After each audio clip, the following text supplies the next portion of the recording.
evening and welcome. I'm honored to be able to introduce our teacher for tonight.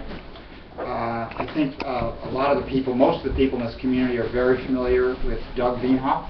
He's well known as an author, as a very talented and entertaining speaker, and as an enlightened teacher in the areas of Buddhism and introspective meditation technology and the real relevance that has for our stressed, unbalanced society. I'd like to add a personal note on this introduction, though.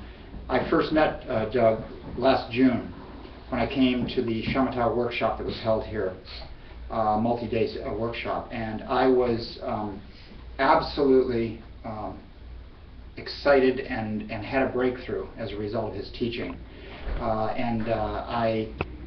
I found that meditation was transformed for me into a personal adventure as opposed to a discipline that I felt I had to do.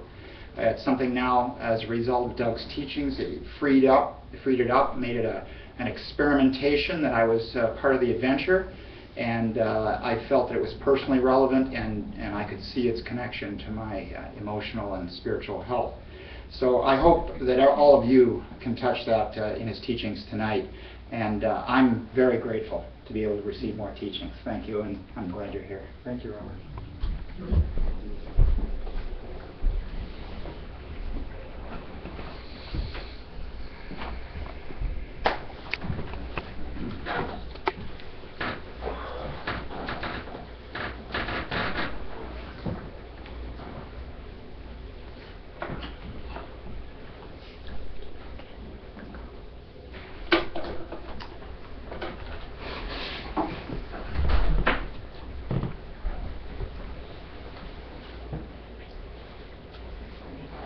Anyone want some popcorn?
Well, thank you all for coming tonight.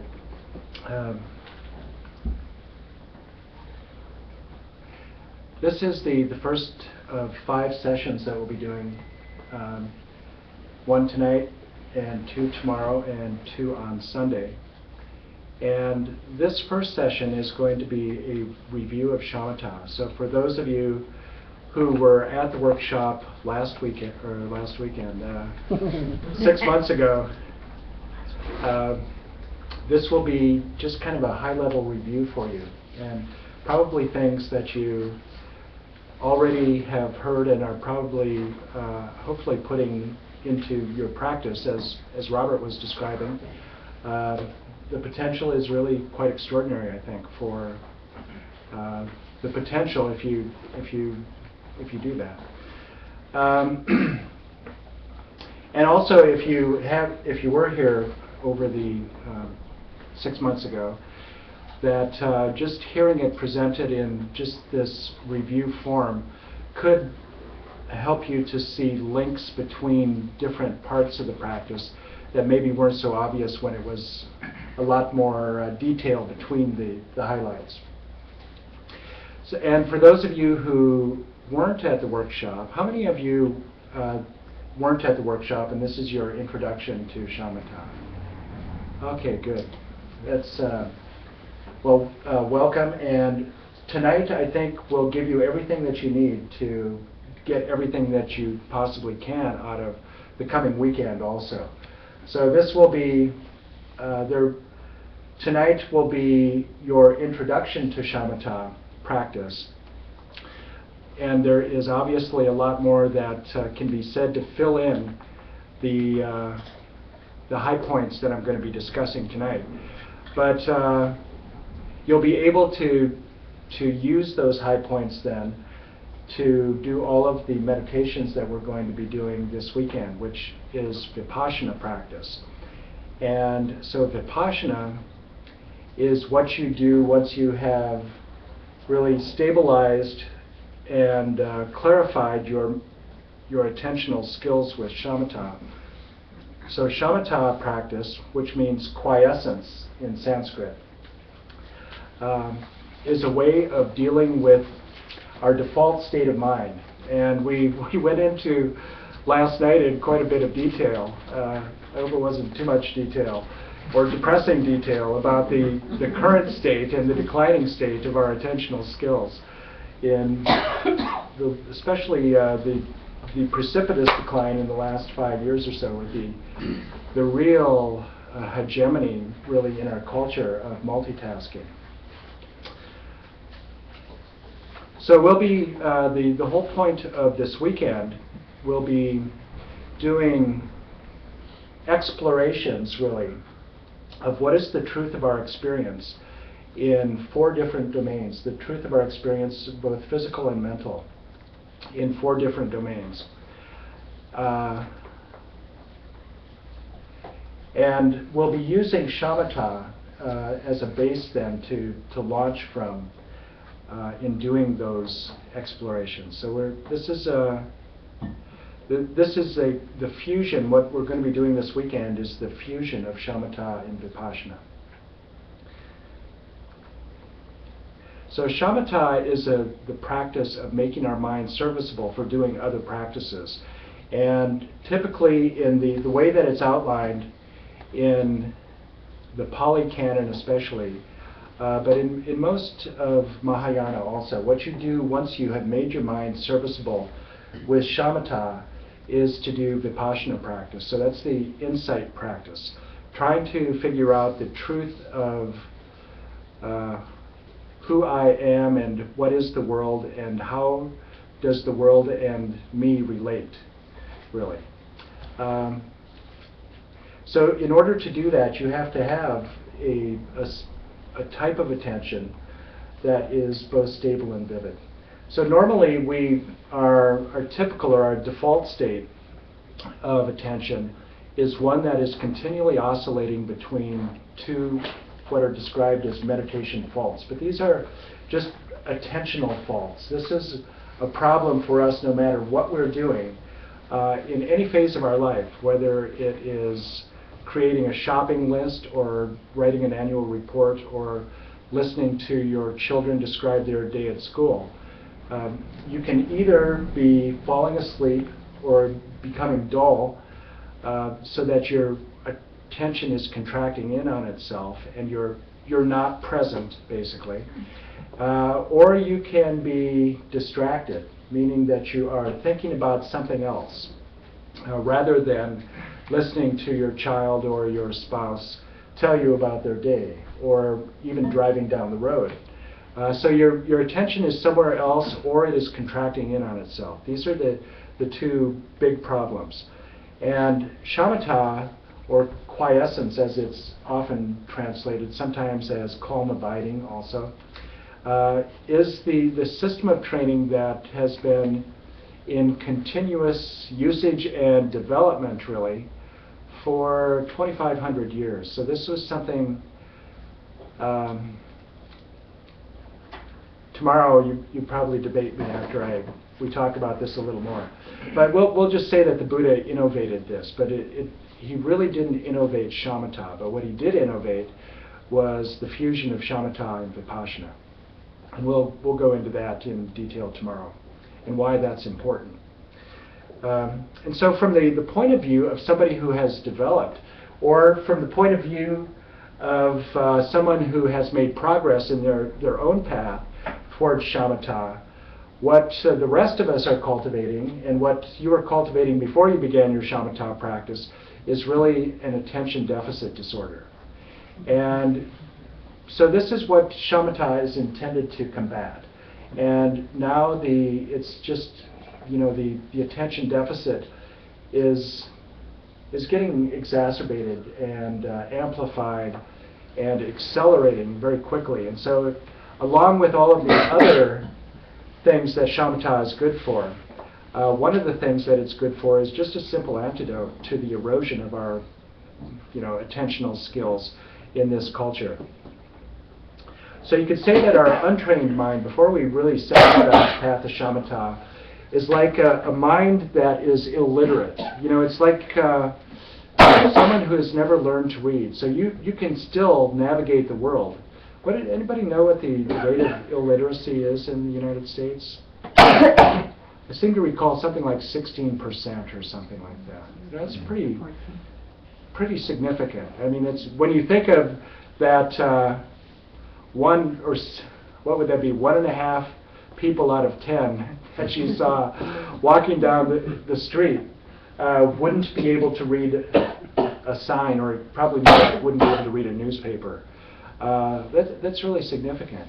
And you think of what their life is like. What would it be like to be illiterate? Is anybody in this room illiterate? It'd be surprising if you were, but always possible. But try to imagine what it would be like if you weren't able to read. Your horizons would really be circumscribed. Now you can, especially these days, you have access to almost any kind of information, but so much of it is written. And so when you think about the world of someone who is illiterate, their information is probably a lot more local and conversational, it would seem. But anyway, your mind before shamatha is like that. It's very circumscribed in what you are capable of doing. And once you develop attentional stability, without even going through the 9 stages of shamatha, just when you begin to really develop some stability and clarity, you really begin to make your mind serviceable for doing other things. And so what the classic texts say in Buddhism is that after you do make your mind serviceable by developing attentional skills, that what you do next then, and you don't have to wait until you achieve this, and we'll talk about that too, how you can make this a parallel practice, shamatha and vipassana simultaneously. But what you do after you achieve shamatha, which you could think of as developing your contemplative technology, then you really begin to undertake contemplative science. You begin to run experiments with this stable attention. Need a cough drop, Diane? You got coffee. Yeah.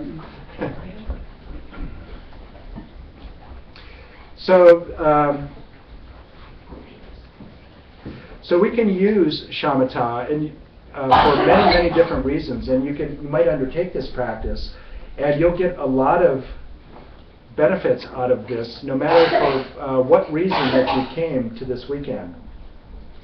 The health benefits are being documented constantly, and there is almost every week a new newspaper article in one of the major media outlets about a new benefit of mindfulness meditation. So this is what we're doing is real mindfulness meditation, and I don't want to get into an argument or be sectarian, but this is what is real mindfulness meditation.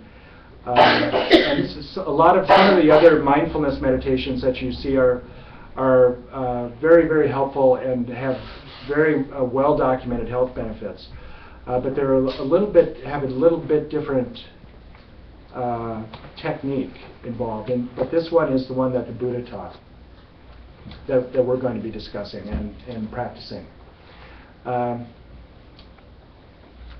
So you can use these techniques for stilling the mind, for developing quiescence, for any number of health reasons. And my own personal prediction is that all you meditation teachers, within 5 years, there will be more people practicing meditation than are doing yoga now. So right now there are 8 million people in North America doing some form of yoga.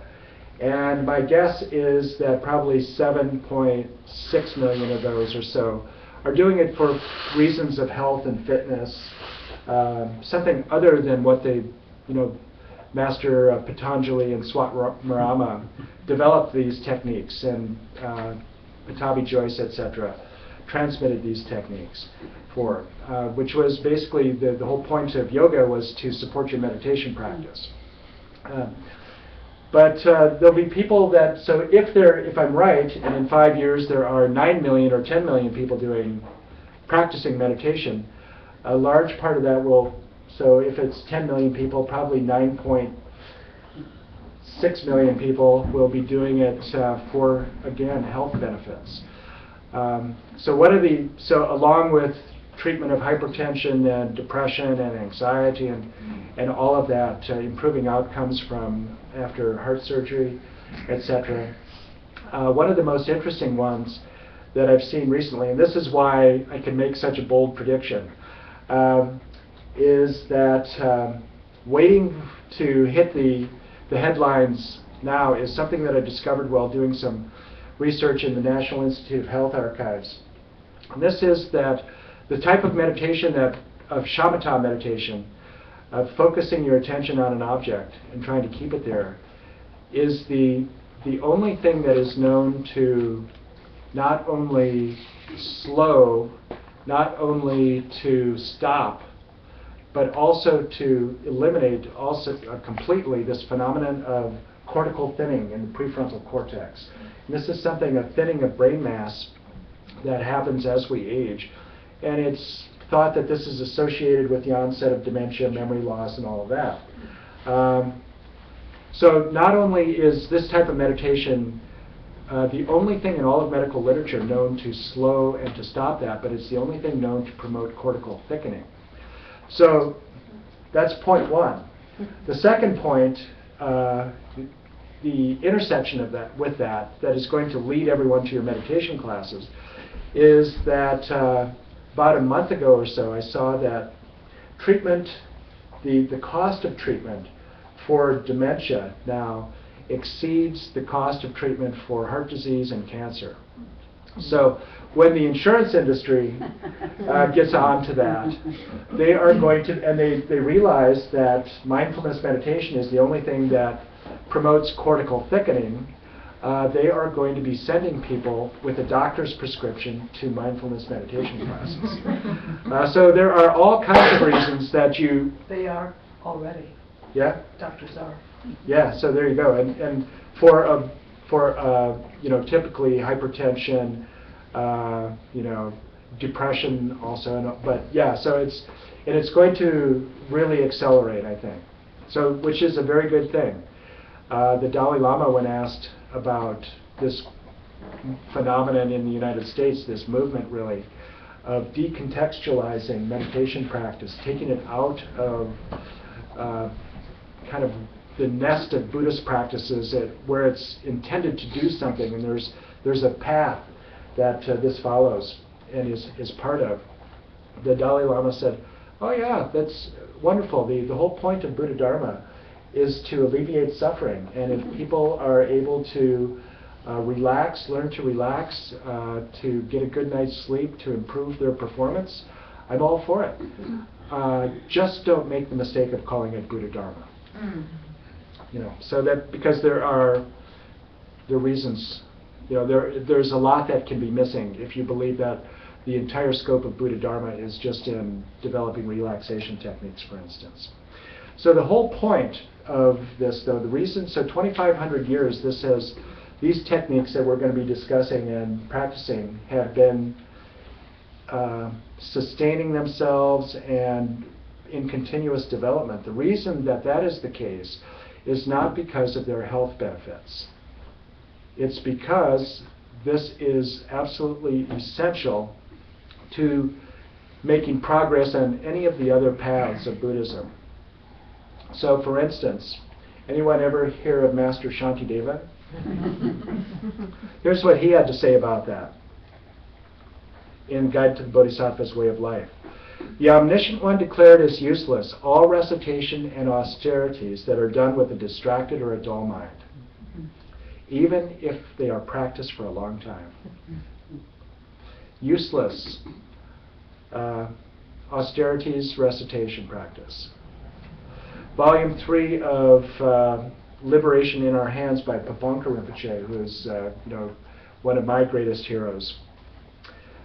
Without quiescence, meaning shamatha, practitioners would not be able to generate any of the great realizations that are gained by meditation, such as the realization of emptiness that is taught in the Sutrayana tradition, or the realizations of the generation and completion stages that are taught in the Tantrayana traditions.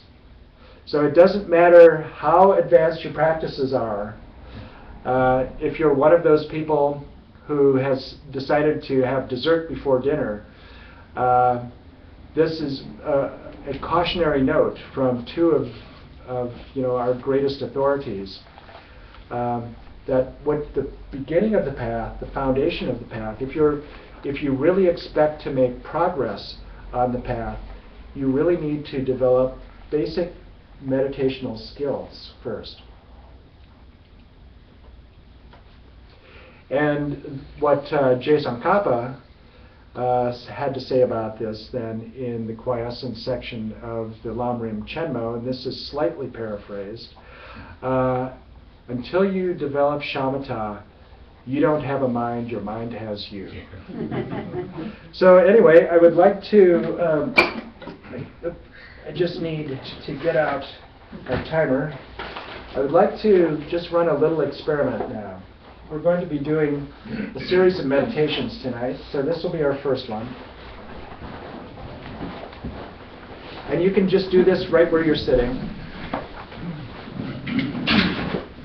But I'd like to gather some, what do you call it, baseline data now to begin the night, to really try to determine whether you have a mind or your mind has you. So what I'd like to do is just, right where you are, we'll do a 3-minute meditation. And without any instruction whatsoever, except to pay attention as closely as you can to what's occupying your mind. And just to track what's going on in your mind, okay? For 3 minutes.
So what did you notice, aside from how long 3 minutes can be? Did anyone discover a mind? Or do you have a mind, or does your mind have you? What does it mean? What would it mean for your mind to have you? I think what Jason Kappa is talking about here is our default state, which is really characterized by obsession, compulsion. So you could say we have an obsessive-compulsive delusional disorder. And it's a little bit different. What I'm describing is a little different than what's described in the psychologist's DSM-4 or 5 manual now, for diagnostic manual for diagnosing these things. If you check off all of these symptoms, then you're one of these and you get this drug. So what does that mean, to be obsessive? Did anybody hear voices? It's interesting. It's not only schizophrenics who hear voices, right? Is there anybody ever have a narrator in their head? It's really curious, isn't it, how much of our experience is lingual or is verbal. And so there seems to be an obsessive narrator who always has to get a word in and describing our experience to us, rather than letting us experience a sunset at Halibut Point directly. You know, it's telling us, it's describing the sunset to us, and saying, oh yeah, you know, this is a lot different than what my Aunt Jane was describing back in 1900. You know, now, I don't know, you know. Oh, and then speaking of Aunt Jane, you know, I wonder how Uncle Harry is doing, etc. You know, but it's just this loop. Wouldn't it be great if that obsessive narrator had an off switch? You know, if we could, wouldn't it be nice if we had the same kind of control of our mind that we have of a cell phone? You know, so when we get on an airplane, we can turn it off, put it into airplane mode. What would it be like if you went to the Boston Symphony and there were no off switches on cell phones? Can you imagine? What would it be like if everyone was just chattering away? What would your experience of the symphony be like if everyone was just chattering away during the symphony? Well, that's exactly what your mind is doing, isn't it? It just is continually chattering away. And you notice when it's not, right? There's a real qualitative difference. I'm not saying that this is what happens all the time to all people. But you know, it's a typical experience that we spend a large part of our day doing that. And we notice a big difference when we aren't doing that, when we are encountering experience, what the world is presenting to us directly, what in the terms that we were talking about last night as a right hemisphere awareness rather than with left hemisphere attention. We haven't made an object yet. So this is what we are continually doing, is we are turning events of awareness into objects of attention, and then mistaking that to be all that there is this object.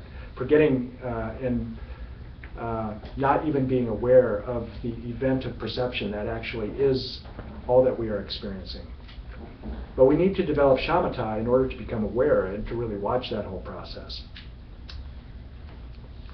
So in order to do that, in order to silence the narrator so that there is airspace, time for us to shift our attention to the right hemisphere and perceive things directly, we need a strategy to silence that narrator. And the strategy that we're going to employ here in our shamatha technique is based on one fundamental truth about the mind and one corollary. So the basic truth about the human perception and the human awareness is that our minds can only be aware of one thing at a time. So it seems like we can be aware of a couple of things at a time, but as we talked about last night, it's because we're toggling back and forth very quickly. It is possible to be aware of something like 20 to 50 different discrete moments, what are called ascertaining moments of cognition per second. So 20 to 50 per second. So that's lightning fast, almost lightning fast. So what we're doing is we are toggling back and forth, but we're going to take advantage of this fundamental truth that you can only be aware of one thing at a time. And what we're going to do is, the way that we're going to take advantage of that, our strategy, is going to be to actually give the mind something to focus on. So if we give the mind something to focus on, and we can sustain our attention on that chosen object, because of this fundamental law, there won't be any airspace for the narrator to get its description in of what we're experiencing. The corollary is that when we lose that chosen object of attention, the untrained mind abhors a vacuum. So what happens then? In rushes that ruminating, discursive, narrative mind again. So this is the thing about the narrator. What kind of tales is it telling us continually through the day? Usually it is a story from the past, or it is a fantasy of the future. And occasionally it will be describing the present to us. But largely, so this is what our task is as meditators, is just to pay attention to what's going on in our mind moment to moment. And when we do, you may very well notice that it's a lot of memory and a lot of fantasy.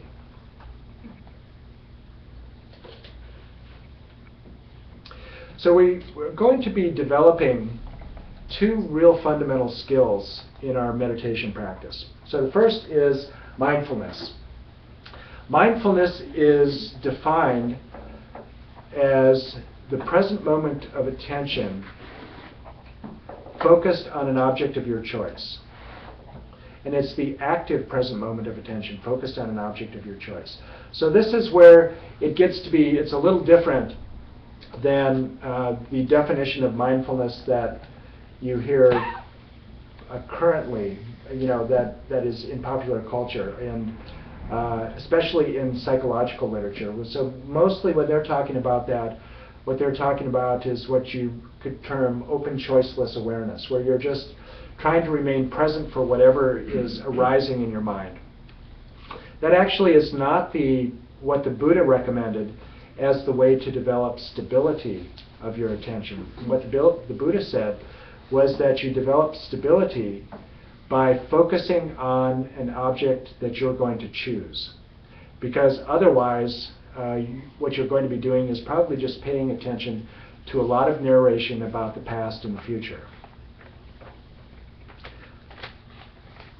The other fundamental skill that we're going to be developing, along with mindfulness, the second is watchfulness.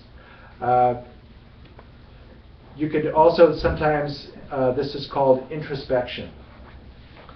So what this introspection is doing is an aspect of your mind that is monitoring the quality of your mindfulness. And the qualities that it's really looking for, that watchfulness. So watchfulness is like quality control. So the quality that it's looking for is stability and clarity. So is my mindfulness imbued with stability, meaning that I am staying on my object? And does it have a brightness, a quality of brightness to my attention? So you could say that these are, when I put it that way, these are two positive qualities. And usually the problems with meditation, the two fundamental problems are described as what goes wrong with your meditation. So what goes wrong with your meditation, the way that you lose your object and create a vacuum for the ruminating mind to rush into, is that you have either lost your object or you're getting drowsy. So you can think of this as driving down a 2-lane road, which you have plenty of around here. I like that. And so if you're driving down, and in this country we drive on the right side of the road. I spent 4 months in Asia, and in India and then Singapore. And when I got back, one of the first things that I did was to teach a workshop at a prison in Nevada. And I had to think, when I said, you're driving down the road, and I couldn't remember whether it was the left lane or the right lane. We're in here. So we're in the right lane here in this country. And so let's just say that there actually is a straight road here. You might have to imagine that you're in Ontario or South Dakota or something. But somewhere I know that you have an experience of driving down a straight road. And so even when you're driving down a straight road, if you were to just kind of lock your steering wheel into place, you would end up either in the left ditch or the right ditch, right? You're continually making micro adjustments, even to stay in your lane on a straight road. So this is what our meditation is like. We're continually making micro adjustments to stay on our object. And if we end up in the left ditch, so off here in the left ditch, what we're trying to stay out of is excitation or distraction. Excitation is said to be usually an attractive object that has taken us away. It's a desirous object. It's something, this is one of our fantasy objects, right? It's said that the desirous object will take us for a longer period and more frequently than an anxious thought or a critical thought or a judgmental thought. So it's an interesting thing to think about. It'd be interesting to know, actually, to canvass meditators and see whether that's still true these days where anxiety is so rampant. But this is the experience of meditators, and it's definitely my experience. That is the fantasy object, the desirable memory, the memory of something really pleasant, or the fantasy of something really pleasant that's going to take me away. And so what's happened then, I have ended up in the left ditch. I have lost the road. I have left the road, you might say. I've lost my chosen object. So off in the right ditch, there's another problem also. This is the one where you're falling asleep. You have lost your object because you don't actually have to start snoring. But what happens, so in the way that you probably will experience distraction or excitation is that it feels like a scattering of your attention. You are trying to remain focused on your object, but it just scatters off into something you haven't chosen. The experience of dullness, on the other hand, it's dullness that we have labeled the right ditch. The experience of dullness is that instead of being on the road in your lane, your attention contracts into itself. So this is the experience that you have when you fall asleep. You lose your object both ways. You leave the road in both scenarios. Either you end up in the left ditch or the right ditch. And people have their individual specialties. And each day could be different. Each part of the day could be different also. You could start out the morning, your morning meditations might surprisingly be filled with excitation rather than dullness. Interesting, especially if you start your day with a cup of coffee before you meditate. That excitation might be your big issue in your morning meditation, and if you meditate when you get home at night, dullness might be the issue then. And throughout the day you'll just be oscillating between excitation and dullness, and even moment to moment you'll be bouncing back and forth between the left ditch and the right ditch.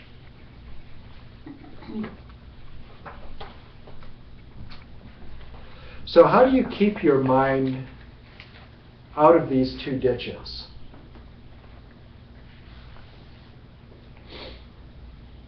You all, I would not doubt that all of you have some experience with really trying to develop your powers of concentration, right? For me, this all started about, 35 years ago probably. And my first attempts were with self-hypnosis before meditation, which is very much like a meditative experience, an auto-suggestion. But in developing my powers of concentration, what I was doing was what probably a lot of you have tried in the past, and maybe this is your entire experience of meditation. It's like a mental isometric, where it's very effortful, where you have to furrow your brows, concentrate now. And it feels like a mental isometric where you're pushing against the wall, for instance. This is, remember Charles Atlas from the 1950s? His isotonic exercise, and you were, just by doing isometric exercises, you were going to get those bulging muscles, and when the bully kicked sand in your face, then it was all over. So this is what concentration really connotes to me as a mental isometric, where you're just pushing against what you are trying to make an immovable object, but it's very fatiguing. This is the kind of concentration that air traffic controllers have, because they have so much at stake in their job. The consequences of distraction are so great that they have the highest most stressful job in the United States, and high rates of burnout, ulcers, migraines, all of that. It's a difficult job. And so this is our approach can be the approach that you have taken in the past, what I call the strict dad approach. Shut up, I'm tired of you narrating, ruminating mine, just leave me alone. So if you have ever tried that as a strict dad for your unruly children, or if you can remember that you had a strict dad and he tried that on you, that doesn't work. And it doesn't work with your mind either. So what does work then? It's just the opposite of the strict dad, and that is relaxation. So this is the real fundamental skill that we all have to learn at the outset of our path to develop stable, vivid concentration, is to learn to relax, to deeply relax. And people oftentimes, especially the brothers in prison, say that this was the greatest thing that they got out of the entire workshop, was just learning relaxation techniques, because they're always just hyper vigilant about, getting jumped around the next corner. But we're all like that. To varying degrees, maybe less so out here in Rockport, Cape Ann, Gloucester, than in Boston. And some of you probably have moved from Boston because this is exactly what you wanted, was to be able to relax a bit out here at the seashore. Certainly that's the way it is at Lake Tahoe, where I live now. People are laid back. It's a lot different scene there than Los Angeles or San Francisco or Seattle or Portland even. I like it there because it's really conducive to relaxation.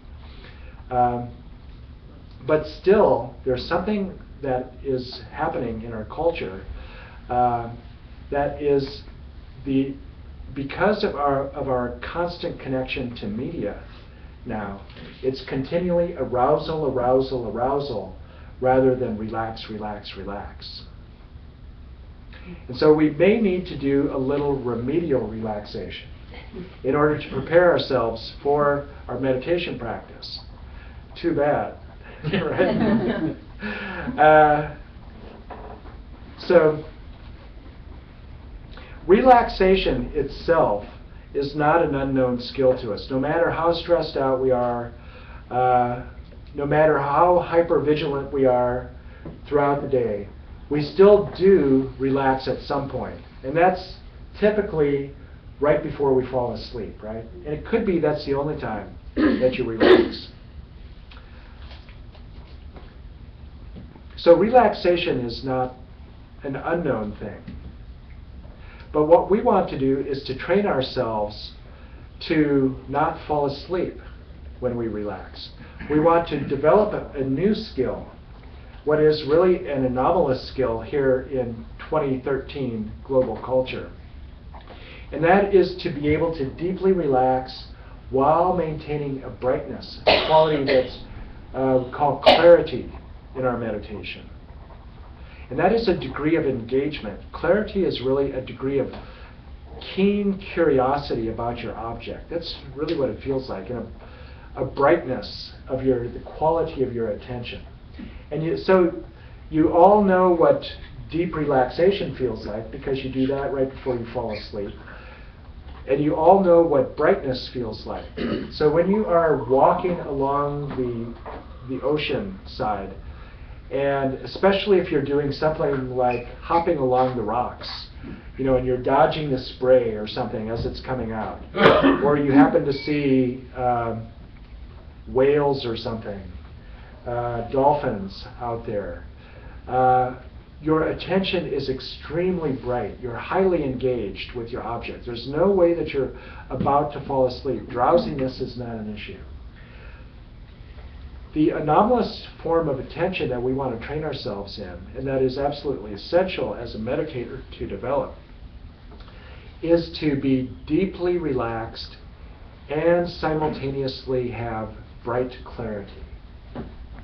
So that's something that two qualities of our attention that we normally don't link together. So this is a skill that only is important, it has seemed in the past, to contemplatives, to meditators. And then more recently, I think also to professional athletes and sports psychologists, because it's become clear to coaches that the big difference between the gold medal in figure skating and the bronze, or maybe not even making the team, is tension. Right? You have to be able to really deeply relax and to be performing at a very, very high level at the same time. So this is what is called in psychology called being in flow, right? Being in the zone. So this is what we're training ourselves to do, and this is exactly what being in flow and being in the zone is. It's being both deeply relaxed and at the same time vividly clear.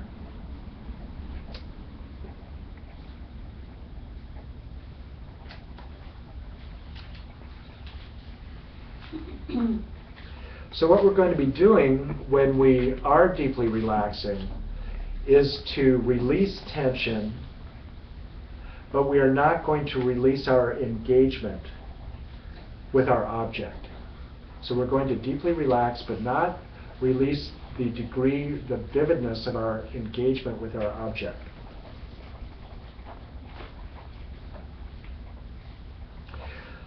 So luckily, the Buddha taught meditation in 4 different postures.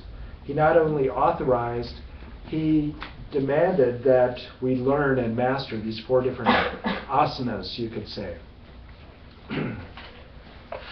And I have heard a lot of, so I have been really working on this approach, or not this approach, but I've been working on shamatha for 23 years. And my first teachers said that never, never, never try to meditate in shavasana, in corpse pose, on your back, which is the supine position. Never, never, never try to do that. Because what you're going to be doing is training yourself in dullness, right? Because that's what we have, this habitual association of dullness and deep relaxation, because it's always sleep that follows relaxation when we go to bed. So what we need to do is to break ourselves of that association and to train ourselves to deeply relax, but while we're doing that, to maintain our clarity. So the 4 positions that the Buddha gave instruction in are the sitting position. This is the one that a lot of you are in right now. You're either sitting on the floor or sitting on a cushion or sitting on a chair. So there's the seated position. There is the standing position. That's a surprise for a lot of people. And that's a very, very good position. And people at retreats, shamatha retreats that I've been doing, have been making use of that a lot more frequently. Without even me telling them. I just basically had mentioned this as an alternative. And it's interesting to see how frequently now people are using that technique. And there is also walking meditation, also very powerful, very fundamental skill to learn in your meditation practice.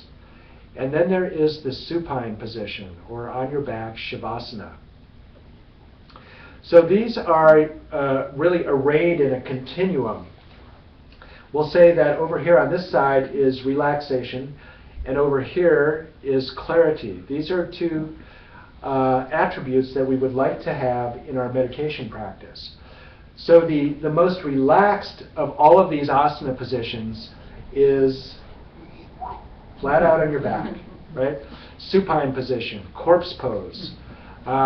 So this is a very good one if you need to relax. And this is why we're going to start with this, because the fundamental skill that we need to learn first, and that we probably need to need some remedial help with, is relaxation. So we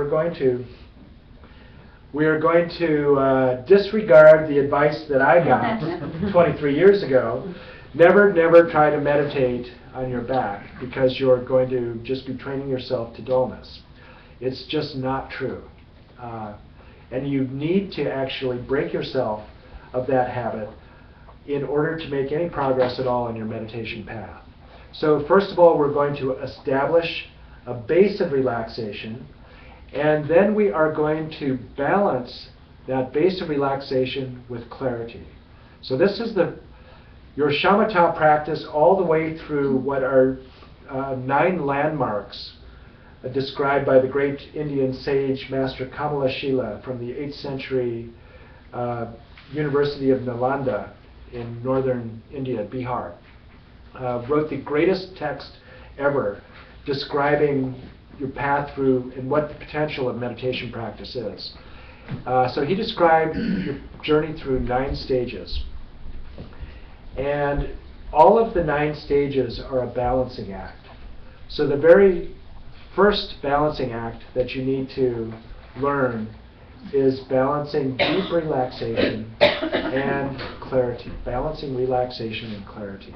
So you're not getting into the habit of dullness when you deeply relax. So over here on the continuum is first of all Shavasana. Then the next, moving towards clarity, if you need clarity in your meditation, so you come to your practice feeling a little dull, meaning that you are going to choose an asana position that is going to promote clarity, you would choose next the seated position, either in a chair or on the floor. Next then would be the standing position, and then the most clear of all would be walking meditation.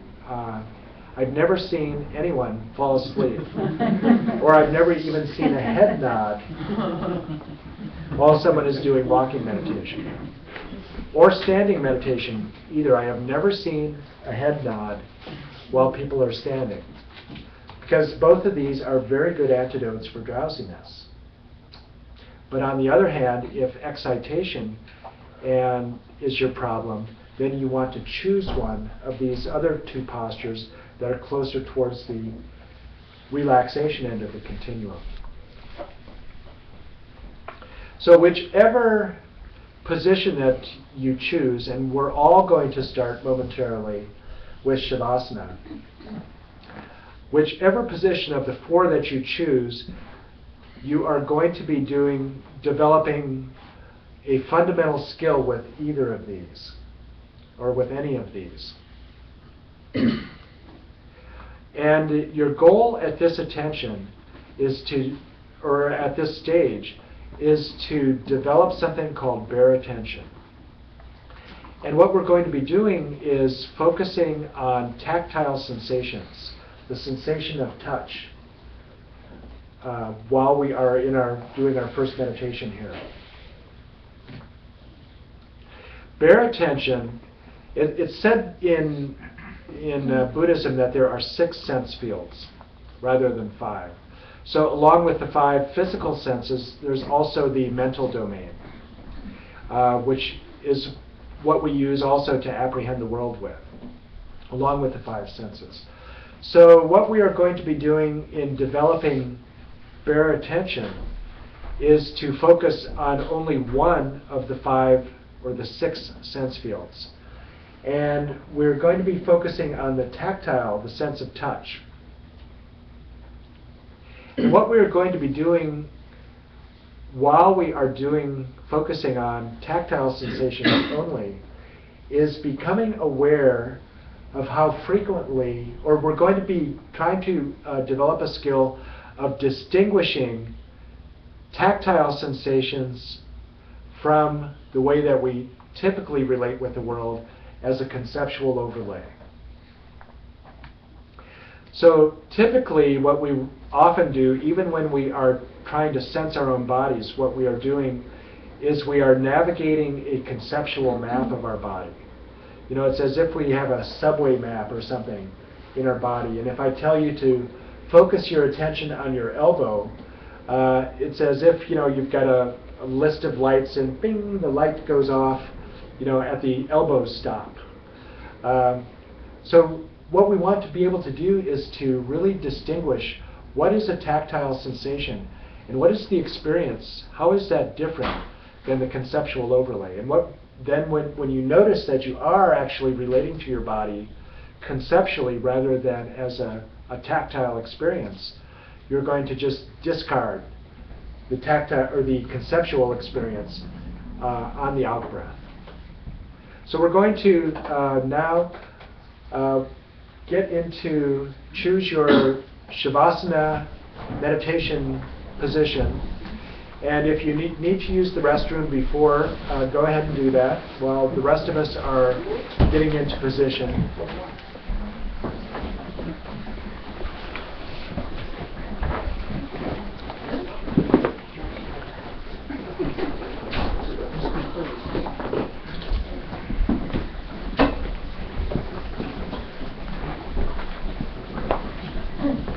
So you can go ahead and spread out. It would be, you will all, if you, there should be plenty of room even if we have to spill out into the next room.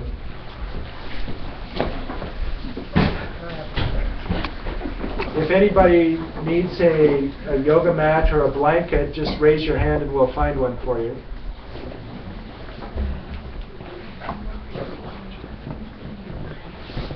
And if you have lower back pain, and this is not a comfortable position for you, you can do a couple of things about that. Put a bolster under your knees. That will help to take some of the pressure off your lower back. You can also elevate your feet on a chair. So this is really helpful if you have lower back pain. Elevate your feet, and then depending on the length of your thighs, your femurs, you might want to put your feet on a cushion on top of the chair so that your feet are higher than your knees. And this is really going to take the pressure off your sacrum as you flatten your back.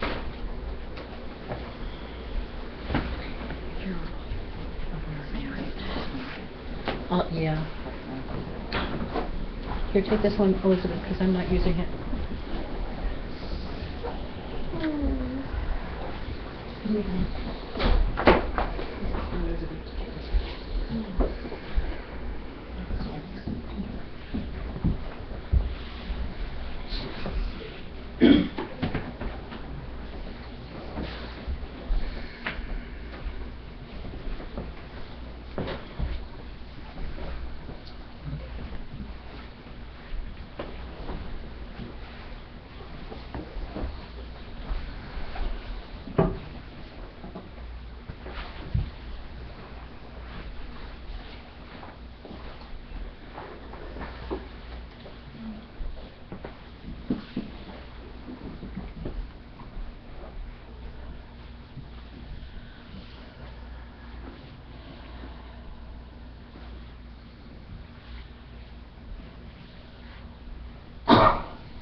So in your basic Shavasana position, your feet are splayed out at about 30 degrees. Your hands are at your sides. Usually yoga teachers will say with your palms up.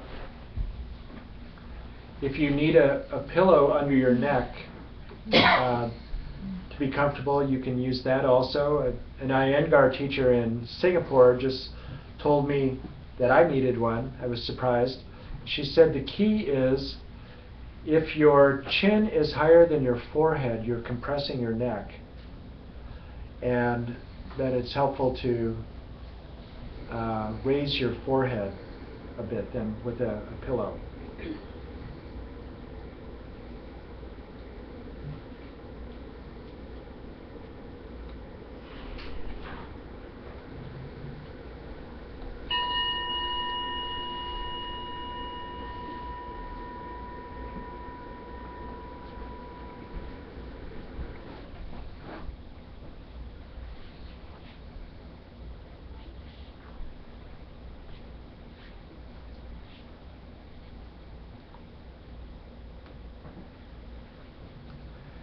So begin by withdrawing your attention from the sights and sounds of the environment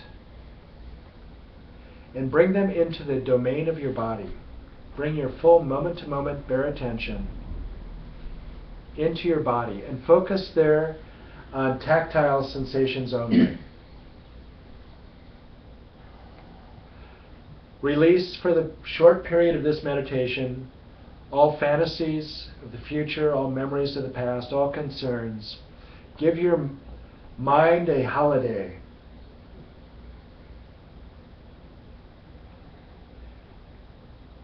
And focus first on the tactile sensations, the feeling of solidity and firmness, where your body is contacting the floor.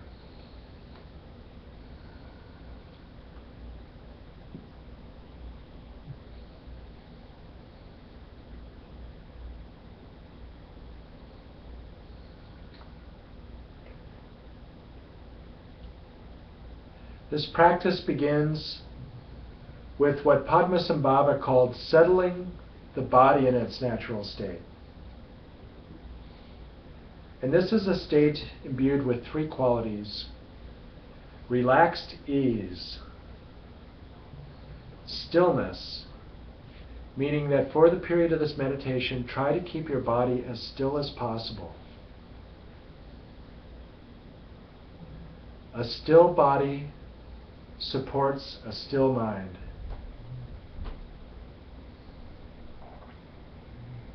And the third quality is vigilant attention. So give your vigilant attention now to that feeling of solidity and firmness where you're contacting the floor.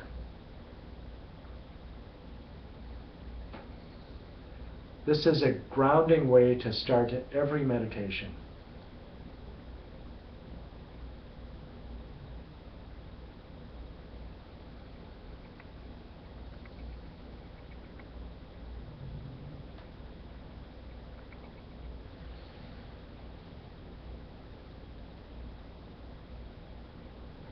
Focusing on tactile sensations is the best way to relax deeply. Rather than fantasizing about being on a beach under a palm tree, it's focusing on tactile sensations.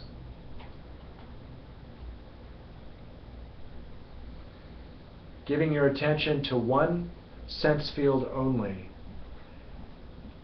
As the Buddha told Bahia in defining bare attention, "O Bahia, in the seen there is only the seen. In the heard there is only the heard. In the felt there is only the felt."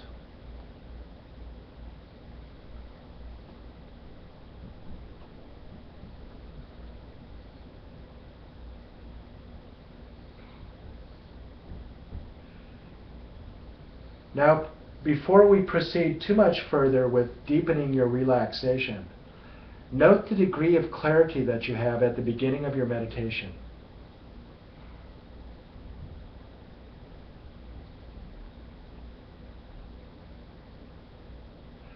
And try to maintain that degree of clarity as you deepen your relaxation.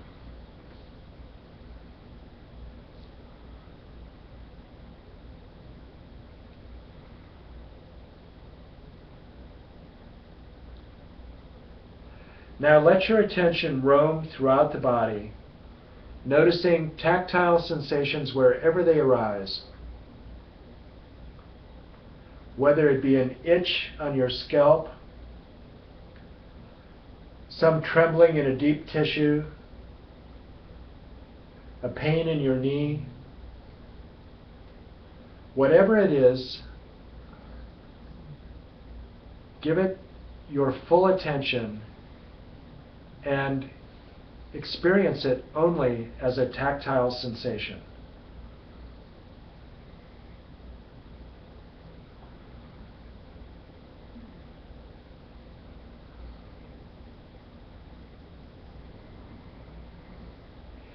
And if you notice any tension or any pain, let your breath be drawn to it as if magnetically. And then release that tension or pain on the next out-breath, deepening your relaxation as if with an inaudible sigh.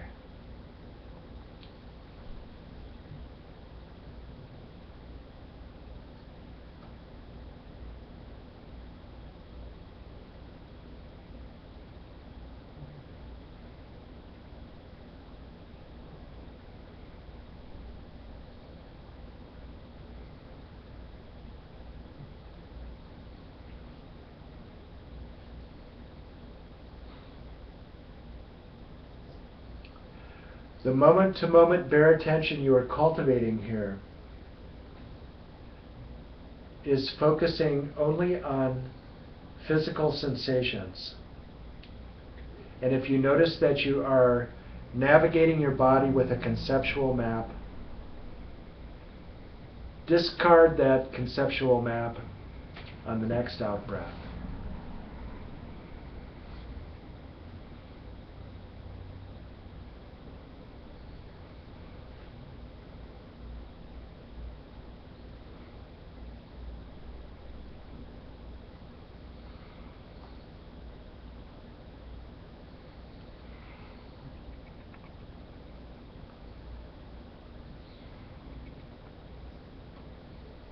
Focus only on tactile sensations with no imagery, no labeling, no conceptual overlay.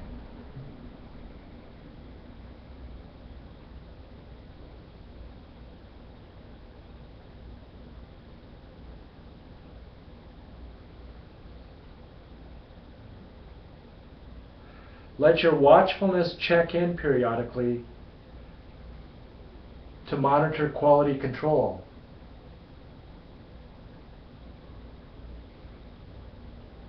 If you notice that your attention is becoming dull and slipping towards drowsiness,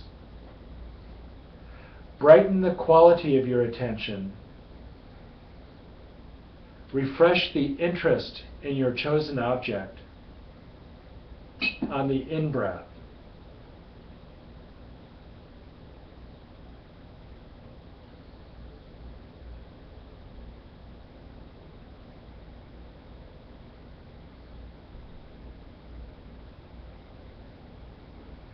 You are experimenting now with this first balancing act of relaxing ever more deeply on each out-breath while maintaining your clarity.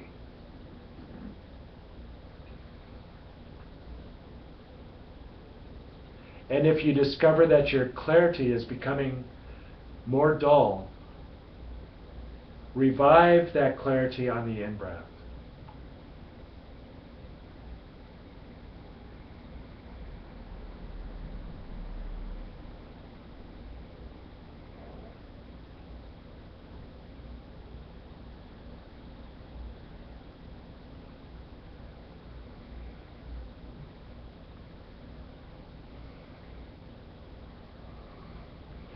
Relax ever more deeply with each out-breath.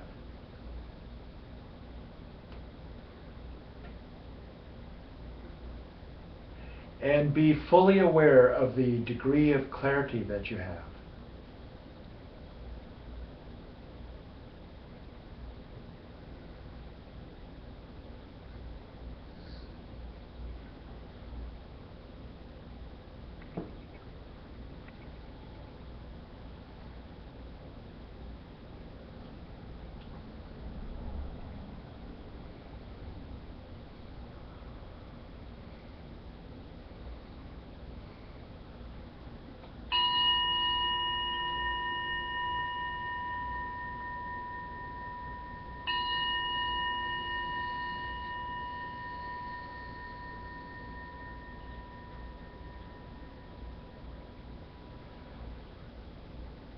Now expand your attention again to the room.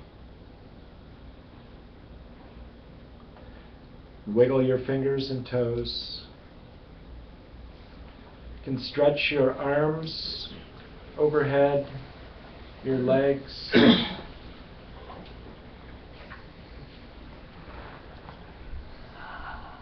roll over to your right side.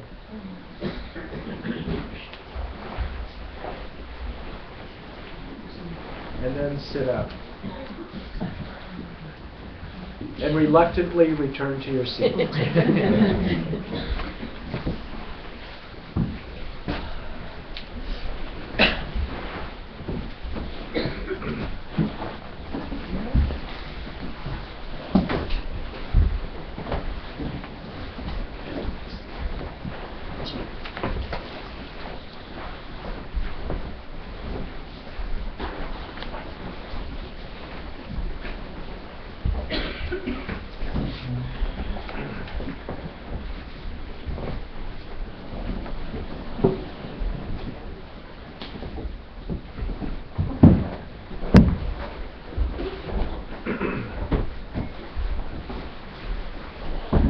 during the workshop tomorrow on Sunday, we'll have a lot more opportunity, more time for longer meditations and also for your questions and comments about the experience. But in order to get on through what I'd like to cover tonight, I won't ask you for your comments and questions quite yet. But how do you feel? Does anybody feel more refreshed now than when they started the meditation? Let's relax. Isn't that interesting?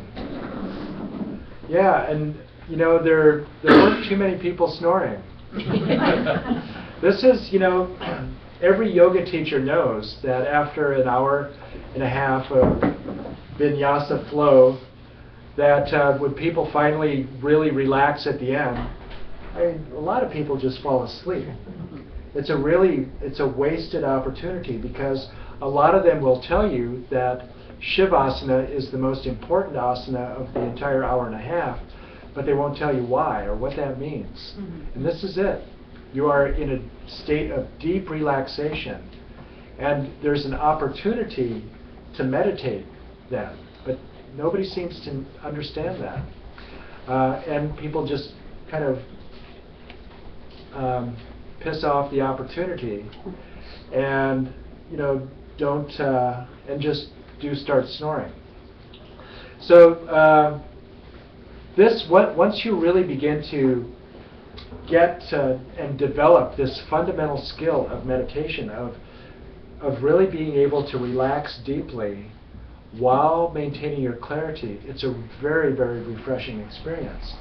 And people will typically report that it's worth 2 times or 4 times. Some people will say 8 times the amount of time napping. So when you really get this as your fundamental meditational skill, now instead of in midday or evening you feeling too tired, too drowsy to even attempt a meditation, now this becomes a reason to meditate. Or mid-afternoon, when you're sitting at your desk and you're feeling your mid-afternoon slump, instead of getting a triple shot non-fat latte, what you might try is 5 minutes of meditation, of just this, balancing relaxation while really focusing on the inhalation, clarity. And notice how you, after 5 minutes, you can really, really feel very refreshed and revived. I have a good friend who works in the fashion industry in New York, and he wrote to me while I was in India, and he's working with these techniques now of shamatha. And he said, 5 minutes ago I was flatlined at my desk. Now I'm ready to go for another 5 hours. You know, and it really, really works, and it's surprising. So this can be one of your most potent allies as you go throughout the day, realizing that dullness really is not an inevitable part of just the normal rhythms of the day, that you actually can maintain brightness of your attention throughout the day, and just knowing exactly what it is that you need to do. And we're going to, I hope, have a little more time to talk about why this works. So the basic approach that we're going to be working with throughout our doing breath work in our meditation is that you are going to deepen your relaxation on the exhalation, and you are going to brighten your clarity on the inhalation.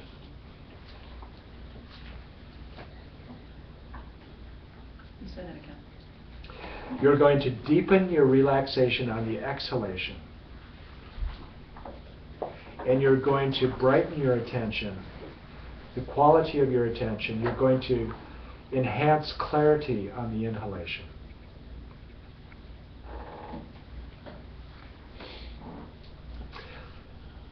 So now we're tonight going to be doing giving you a time-lapse view of your meditation path. So now that you have established the base of relaxation, first of all, balance that with clarity. Now we're going to begin to introduce stability. And you don't want to try this too early, when it's not appropriate. And really insisting on discipline and adding stability. And what does it mean to add it to really focus on stability of your meditation too early? When a mother has an infant child who is crying, what does she do? Does she say, if you're in Singapore, toughen up now. This is a very difficult economy here, very competitive. You know that you are never going to be able to get a job here and keep a job and succeed in your career if you give in to every time that you're hungry or tired, you just start crying.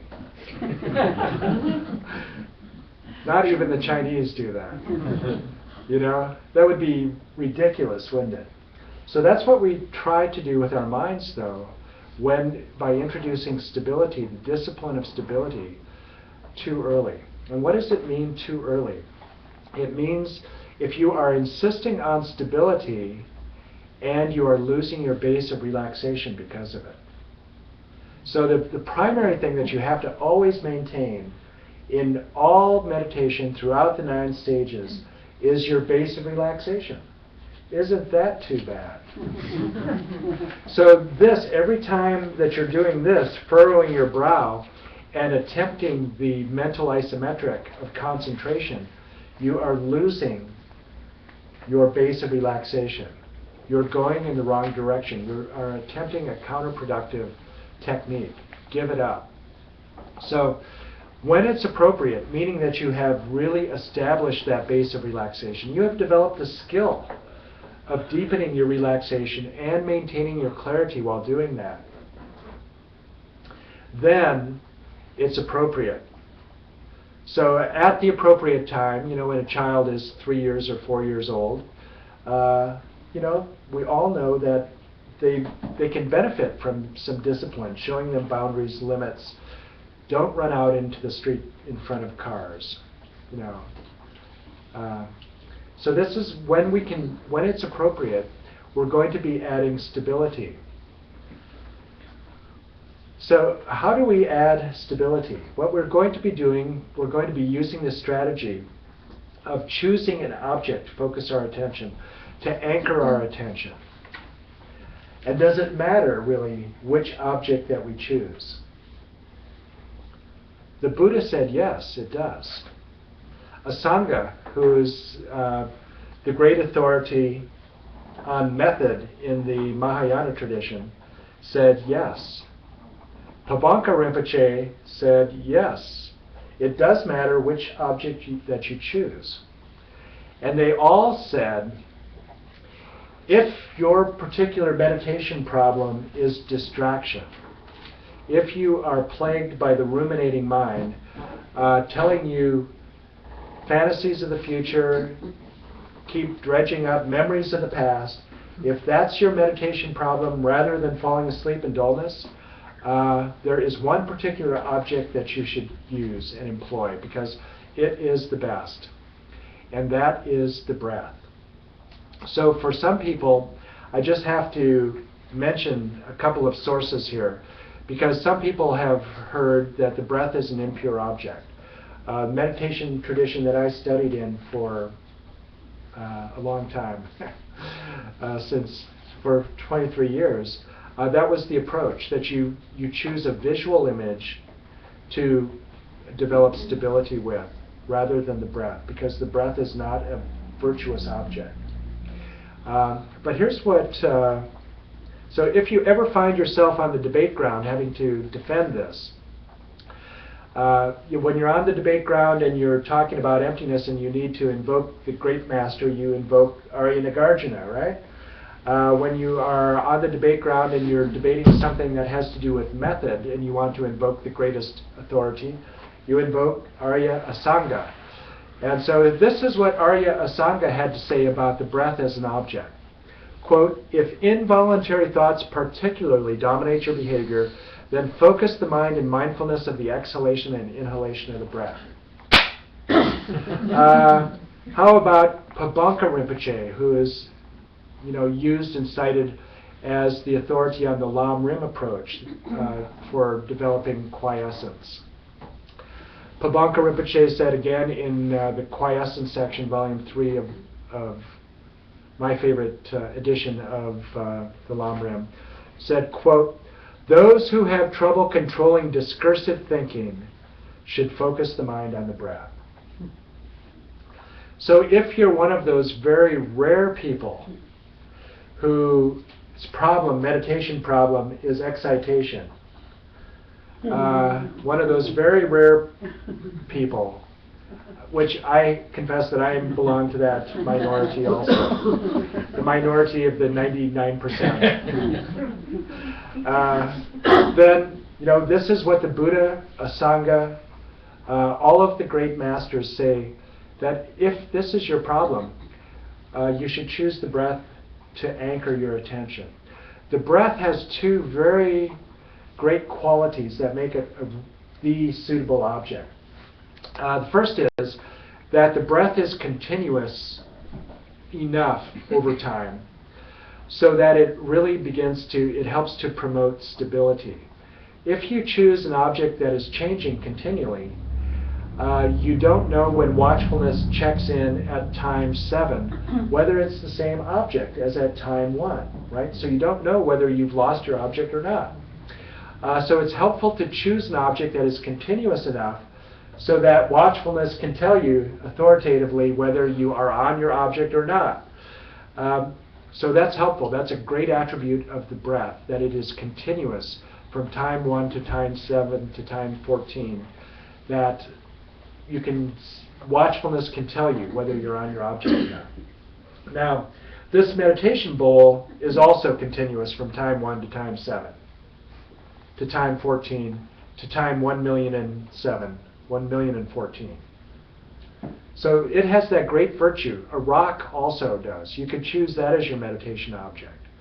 But the breath has a second attribute that makes it especially useful as a meditation object. And that is that it is continually changing also. So it is constant enough so that watchfulness can tell you whether it's the same object or not, whether you've lost your object, but it's changing enough so that it really engages your attention. It's a living thing. The beginning of the in-breath is different than the end of the out-breath, which is different than the beginning of the out-breath, if I said in-breath first. So it really engages your attention, and that helps. Because of that, it's a fascinating object, a lot more fascinating than this meditation bowl. It's a lot more fascinating than a rock, and so it helps to anchor your attention because it keeps your attention. A fascinating object helps to keep your attention. So that's why the breath is really, really good. There are a couple of other things, but those are the really important ones. So what does it say then, or what does it mean when I say watch your breath? The one thing it doesn't mean is that you are creating a visual image of your breath. And there are pranayama practices, for instance, where this is exactly what you do. You focus on the breath entering, going through some loops in your subtle body, and then entering again as a stream of smoke or something like that, and going out to the next wall and then coming back, etc. Very elaborate visualizations. That is not at all what I mean in this practice by watch your breath. Or it's what I really, and I don't even use that term, attend to your breath. So you are attending to your breath as a tactile sensation. So what you are attending to is tactile sensations still, and again with bare attention. And what you are attending with is the breath. So you are focusing on tactile sensations associated with the flow of air in and out of your body.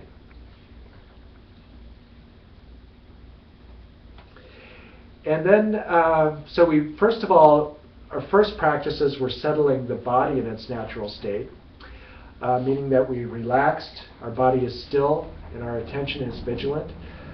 And then, now we are also going to be settling the breath in its natural state. And this means that you give up all control of the breath. So again, it is not pranayama. Pranayama, my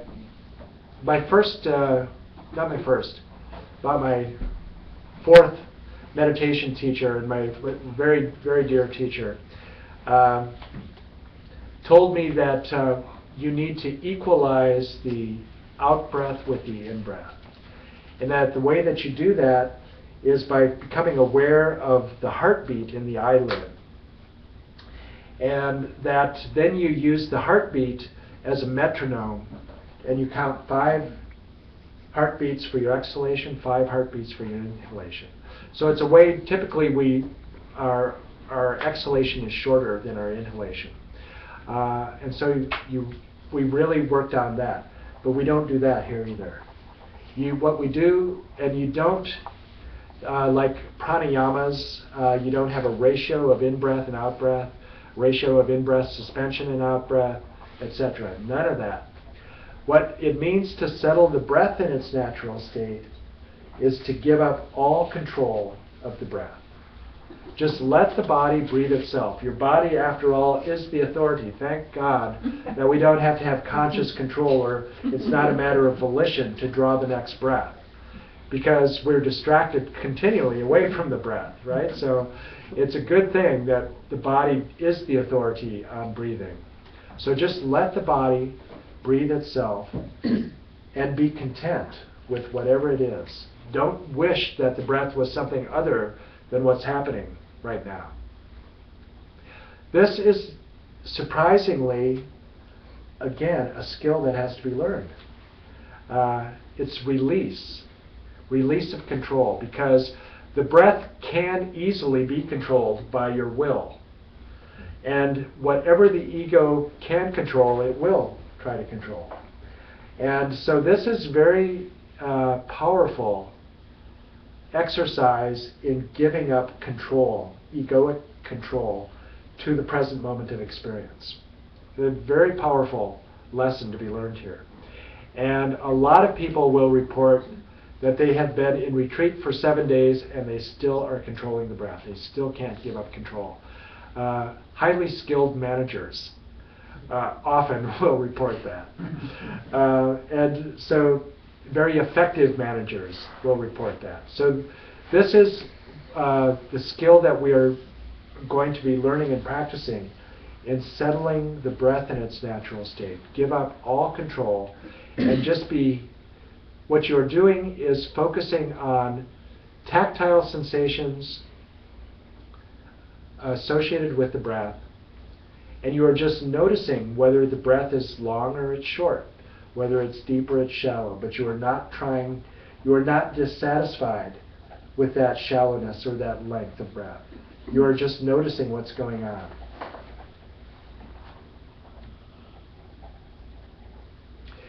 And tactile sensations are progression through shamatha also, is a progression from coarse to subtle. And so tactile sensations are a very good object because they exist in this continuum of coarse to subtle. And so we are going to start with very coarse tactile sensations associated with the breath, because they are easy to find and they're very effective in keeping our attention.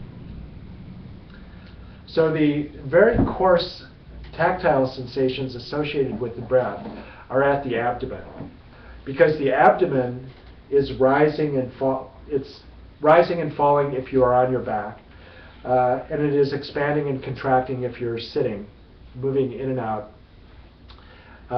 And so this is an easy sensation to locate and to keep your attention, especially if you're distracted. This is a very good meditation object because it is easy to find And it's so coarse that it is easy to keep your attention there.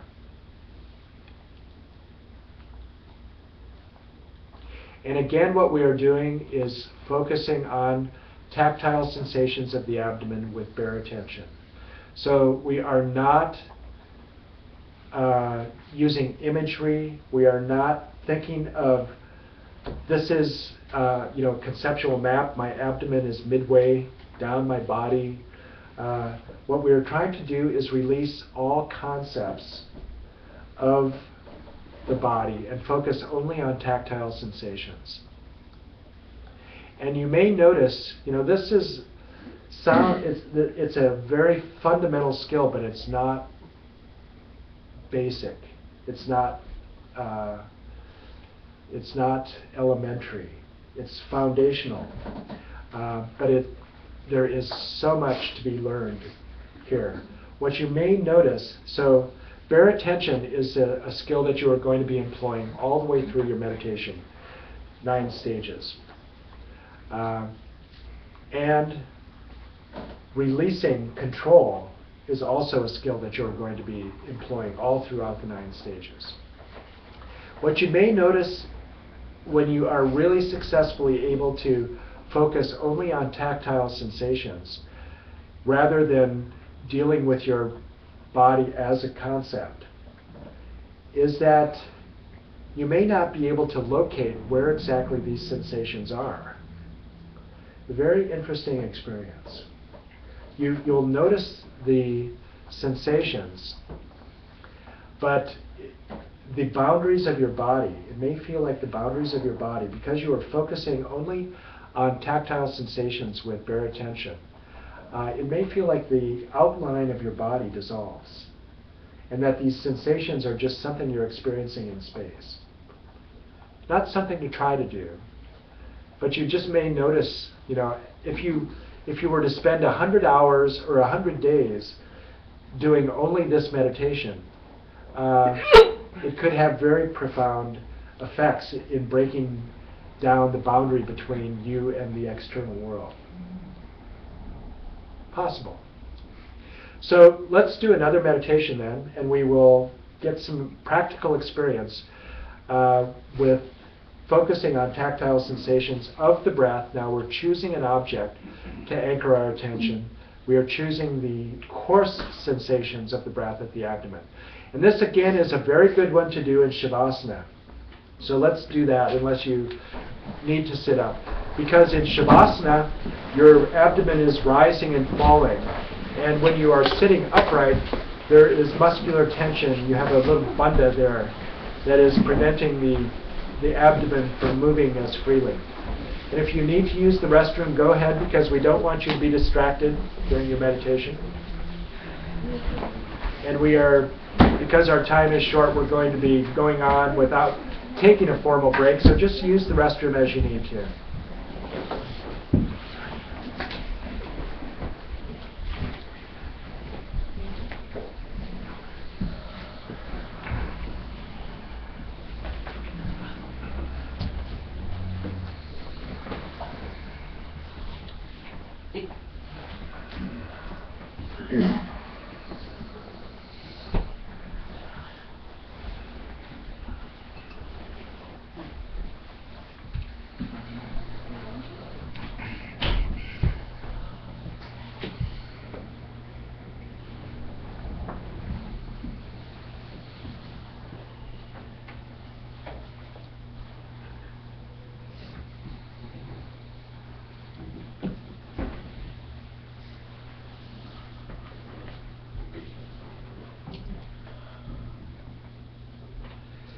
And because we're not in a zendo with a giku walking around with a bamboo cane to let you know if you have succumbed to coarse dullness and fallen asleep. If your neighbor happens to start snoring, do him or her the very kind favor of just touching them gently to bring them back.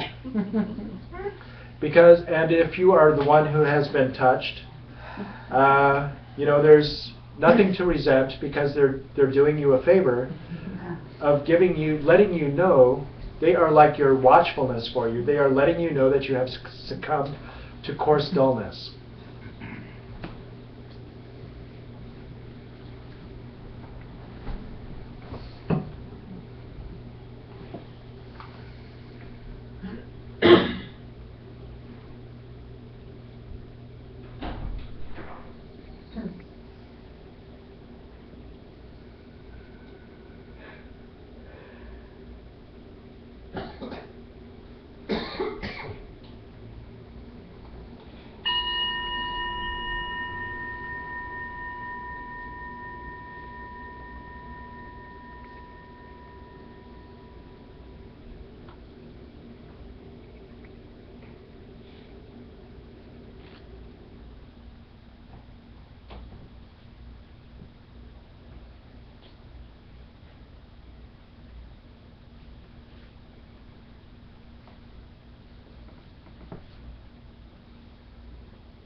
So begin by withdrawing your attention from the sights and sounds of the room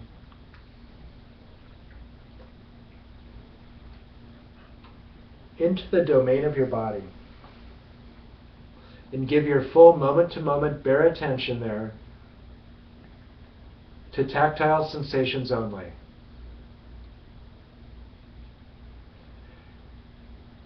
Beginning again with these sensations of firmness and solidity where your body is contacting the floor.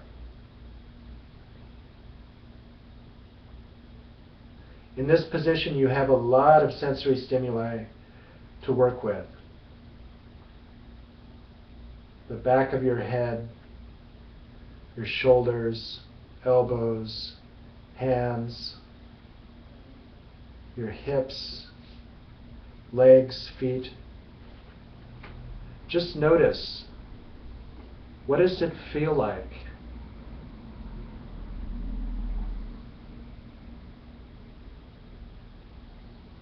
Discover these sensations with keen curiosity.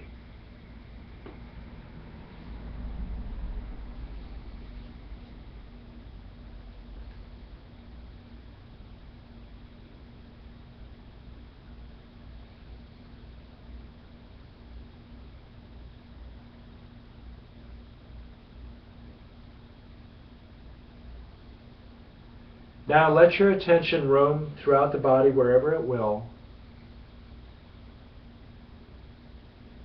noticing tactile sensations wherever they announce themselves.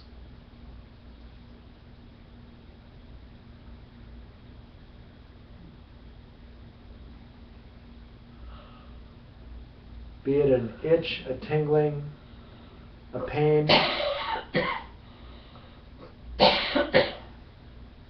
a fluttering,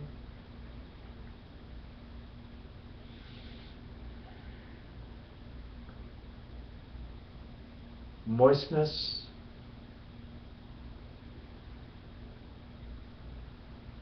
heat or cold. These are all tactile sensations.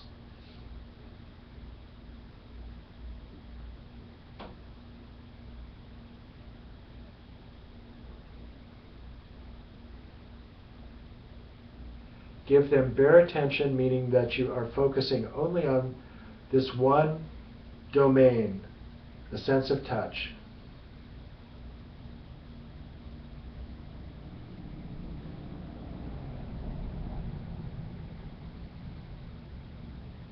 With no imagery,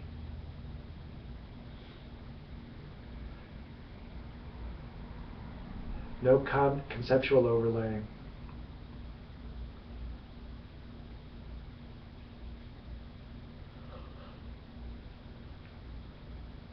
And if you discover any pain or any tension, let your breath be drawn to it as if magnetically, and then release that tension or pain on the next out breath, deepening your relaxation as if with an inaudible sigh.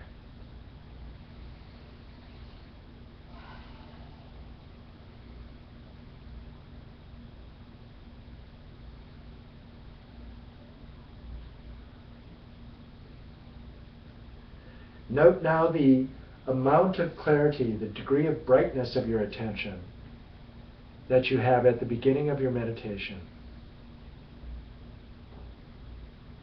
And if watchfulness alerts you that you are beginning to slide towards dullness, drowsiness,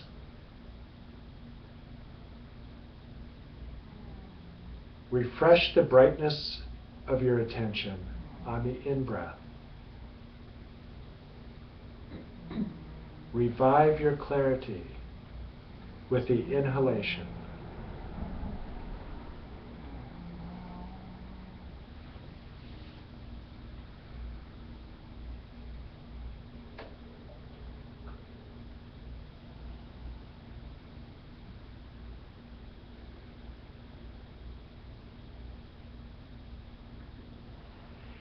And now, having established the base of relaxation and balanced that relaxation with clarity, we'll begin to add stability by focusing on an object of our choice. And that is the tactile sensations at the abdomen associated with the movement of air in and out of your body.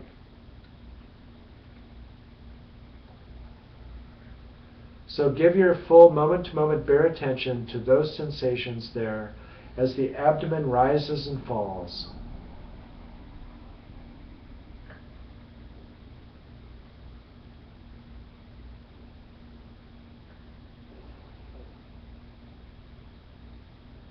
And keep your attention there. Sustain your attention on your chosen object.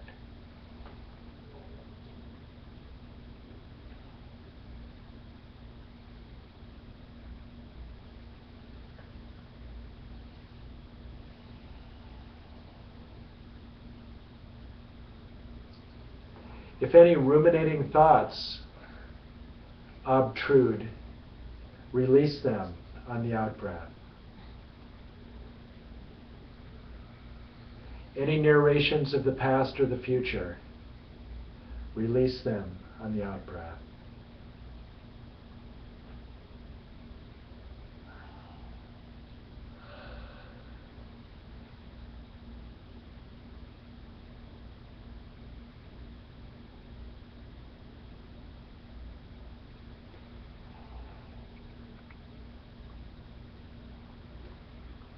Give up all control of the breath and let the body breathe itself, settling into its own natural rhythm.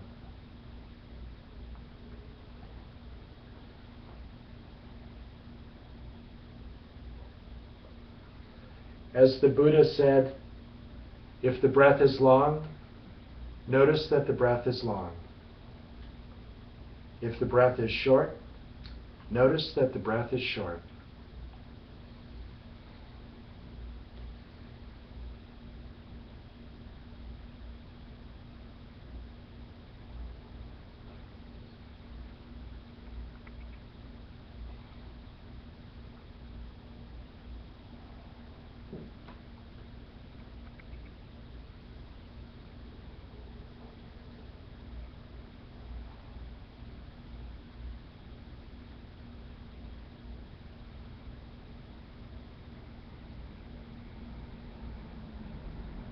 If the breath is short or shallow, you may feel only the abdomen moving. If the body draws a deeper breath, you may notice the abdomen and the diaphragm both moving. And if the body draws a very deep breath, you'll notice the abdomen, the diaphragm, and the chest all expand. Only notice with keen curiosity tactile sensations.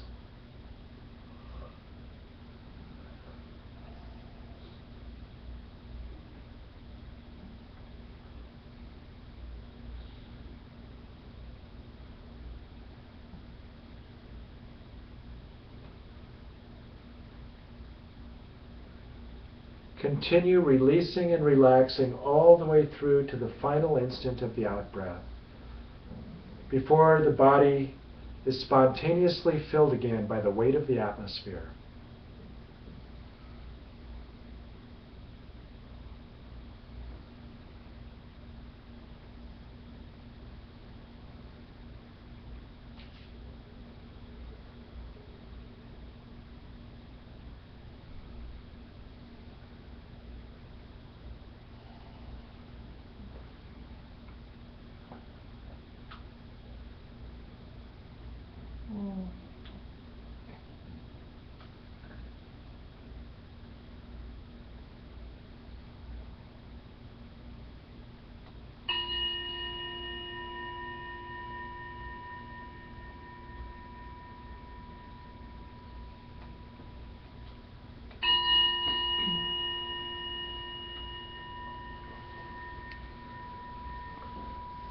You can expand your awareness again to the room.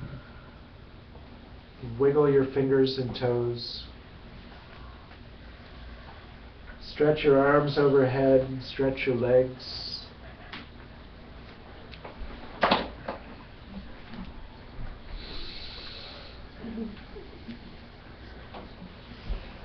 And then roll over to your right side. And then gently sit up. And even more reluctantly now, return to your seat.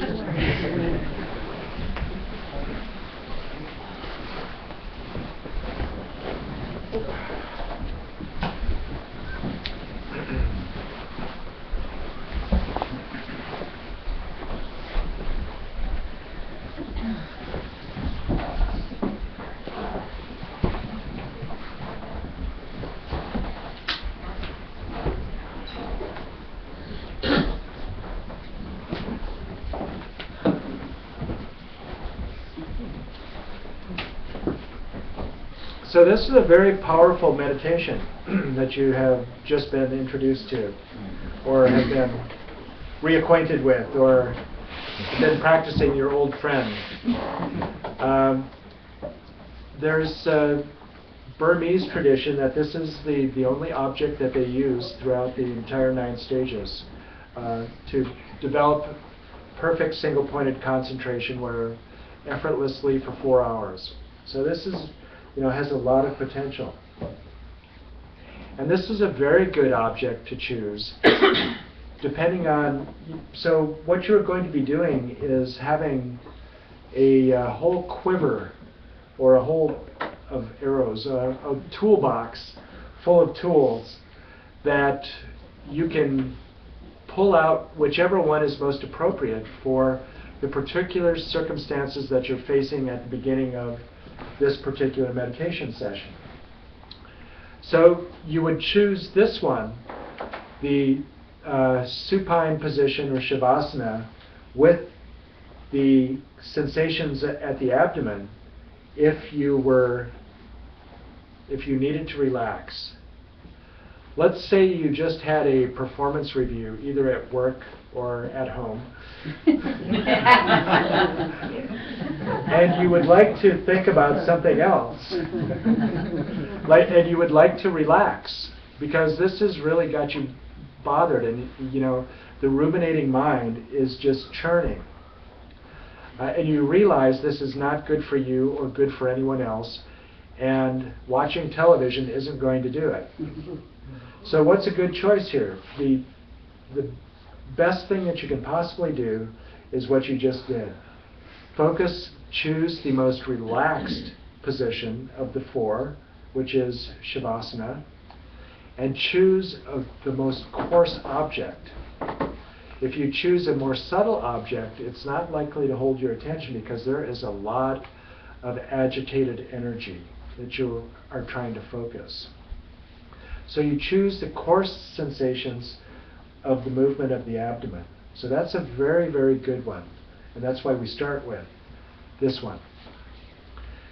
So, as I said, the movement of shamatha is from coarse to subtle. And this is why tactile sensations are such a good object to choose because they are arrayed on this continuum of coarse to subtle to very subtle.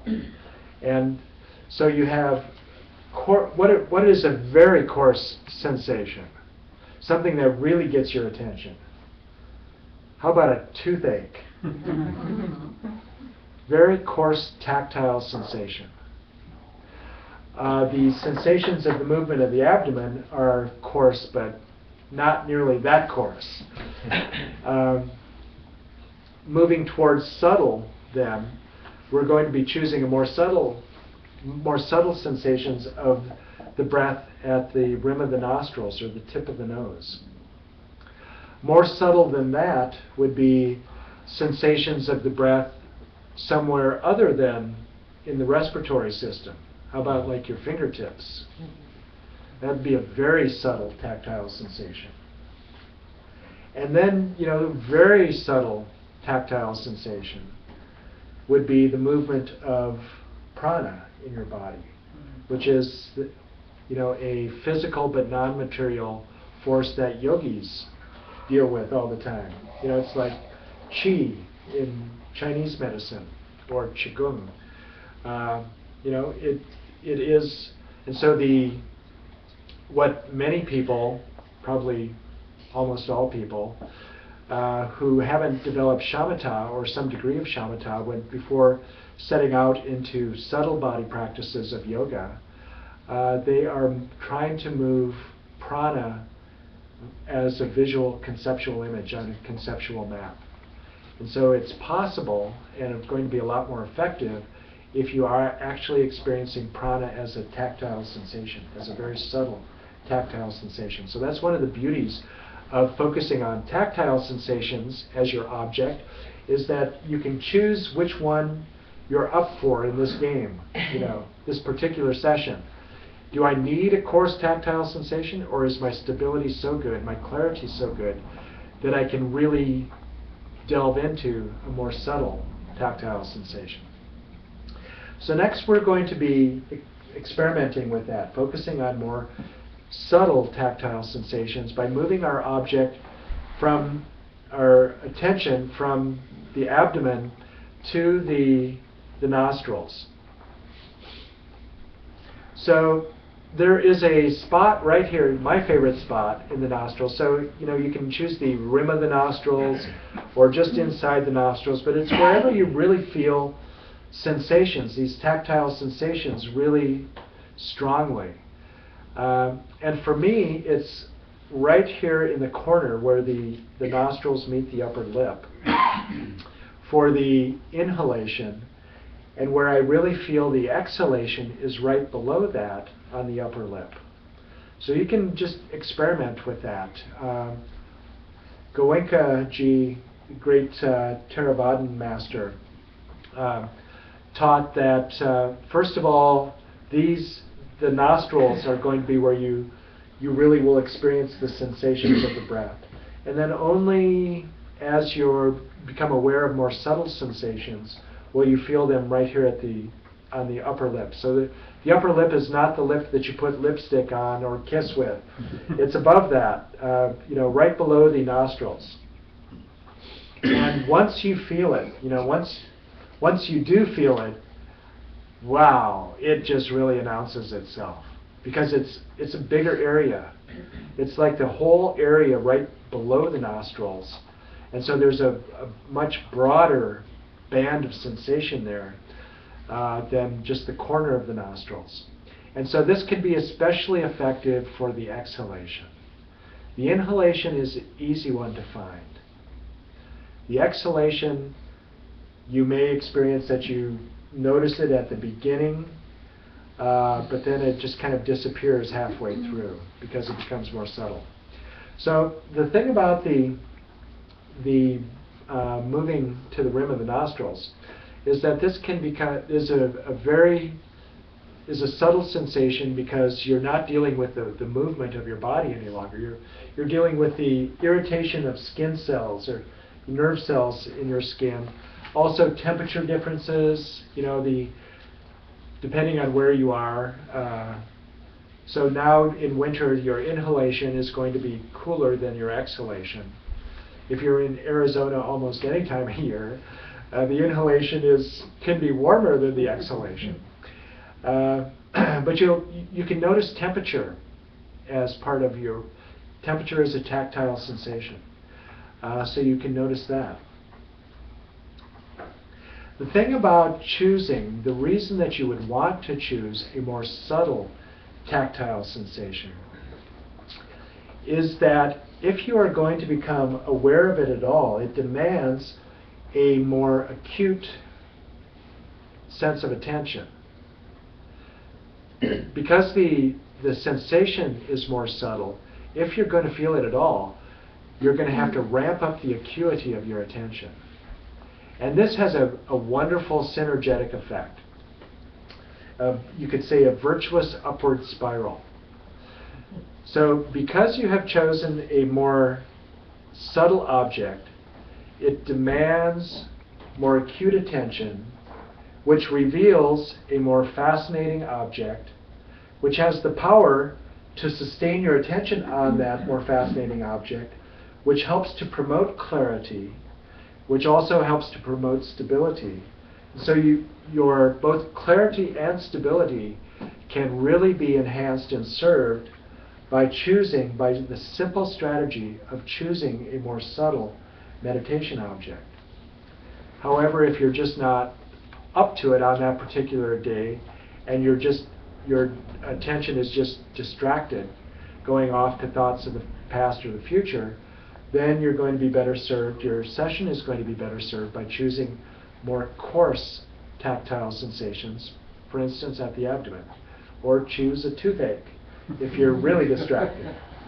But we're going to choose a more subtle tactile sensation now at the breath, and see if you can feel that synergetic feeling, experience of both stability and clarity that is demanded, really, by focusing your attention there. So the key to stability is the exhalation. So this is one that in your memory or your notes you should put 3 exclamation points behind and 2 happy faces, because this is really, really important. The key to stability is the exhalation. And the key within the key is to follow the exhalation all the way to the final instant of the exhalation, where there is a sweet spot, a brief pause before you draw the next in-breath. And so if you can make it all the way to that pause before the next inhalation, this is my hypothesis, my bold hypothesis, that you will never lose your object of attention on the inhalation. So if that's true, you check it out, that's my hypothesis. If that's true, if you make it to the pause before the next inhalation, you have a whole free ride of stability, through half of your cycle until you begin your next exhalation. Because what's happening with the exhalation is you are releasing the intensity of your focus. The inhalation is all about clarity, and it's kind of intensifying your focus. The exhalation is all about deepening relaxation, and partway through that relaxation you might just relax too much on your object and lose your object. So that is I'm going to say that's always where you're going to lose your chosen object, is on the exhalation. So the key to stability is giving your full attention to the out-breath, to the tactile sensations of the out-breath, all the way to the final instant before the next inhalation. And you can, as a strategy also, you can count your breaths, if that's helpful. So some people find that helpful, and other people just find that it's a distraction. So you can just experiment and see which it is for you. if you are, so you count your breath from 1 to 10, and then sometimes some instructions say if you make it to 10, go to 21, and then if you make it to 21, start counting back down again, 20, 19, 18. I think that's a little too elaborate. I think if you make it to 10, counting your breath has served its purpose, and just give it up. And then just focus on your primary object, which is tactile sensations. Now, if you are going to count your breath, what you don't want to do is what most people typically do, is to drone the count. 1, 2. Because all you're doing is proving to yourself then that you can count to 10. That could be a revelation, but I hope not. What you want to do if you're going to try this is to punctuate very briefly the final instant of the out-breath. 1, 2. And by doing that, you're keeping the count short enough so that it's not going to hopefully prove to be a distraction for you. But you're also then giving your attention a target, the final instant of the out-breath. That's the key to stability, right? So you're giving yourself a target, knowing, I have made it to the final instant of the out-breath, and here's the proof. 1, 2. So that's how it can be really, really helpful in supporting stability.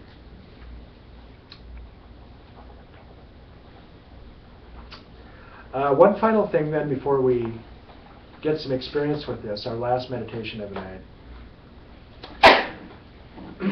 What do you do when you discover that you have been shanghaied?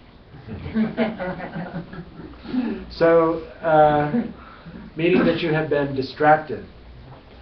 Shanghaied, I was really surprised to learn the origin of this term in Sacramento. There's a plaque on a bar, a saloon in old Sacramento, that describes this practice in the 1840s and 50s. Chinese miners in particular would bring in their gold dust and trade it for whiskey at this particular bar.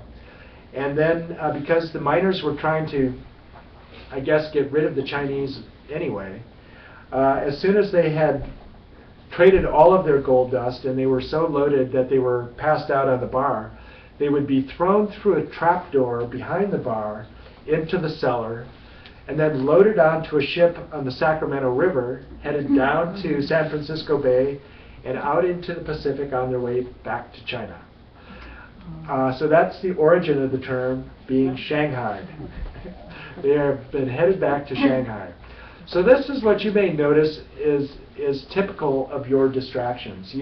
If you're meditating for a 24-minute period or an hour period or whatever, you may notice that, wow, I have all of a sudden ended up at a Boston Bruins game. How the hell did I get here? I have been shanghaied.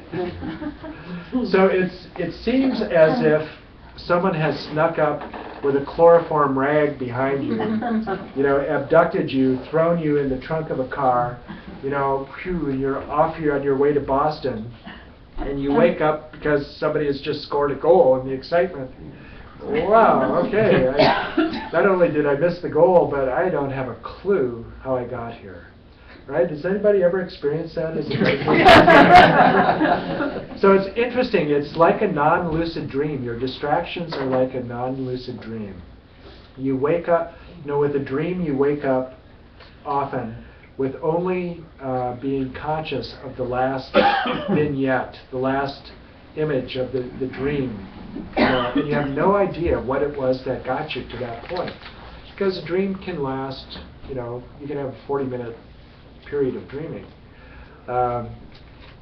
So what happened before that? What happened before you woke up at the Boston Bruins game?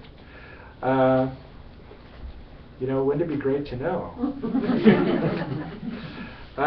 So what do you do when you have been shanghaied? So the first way that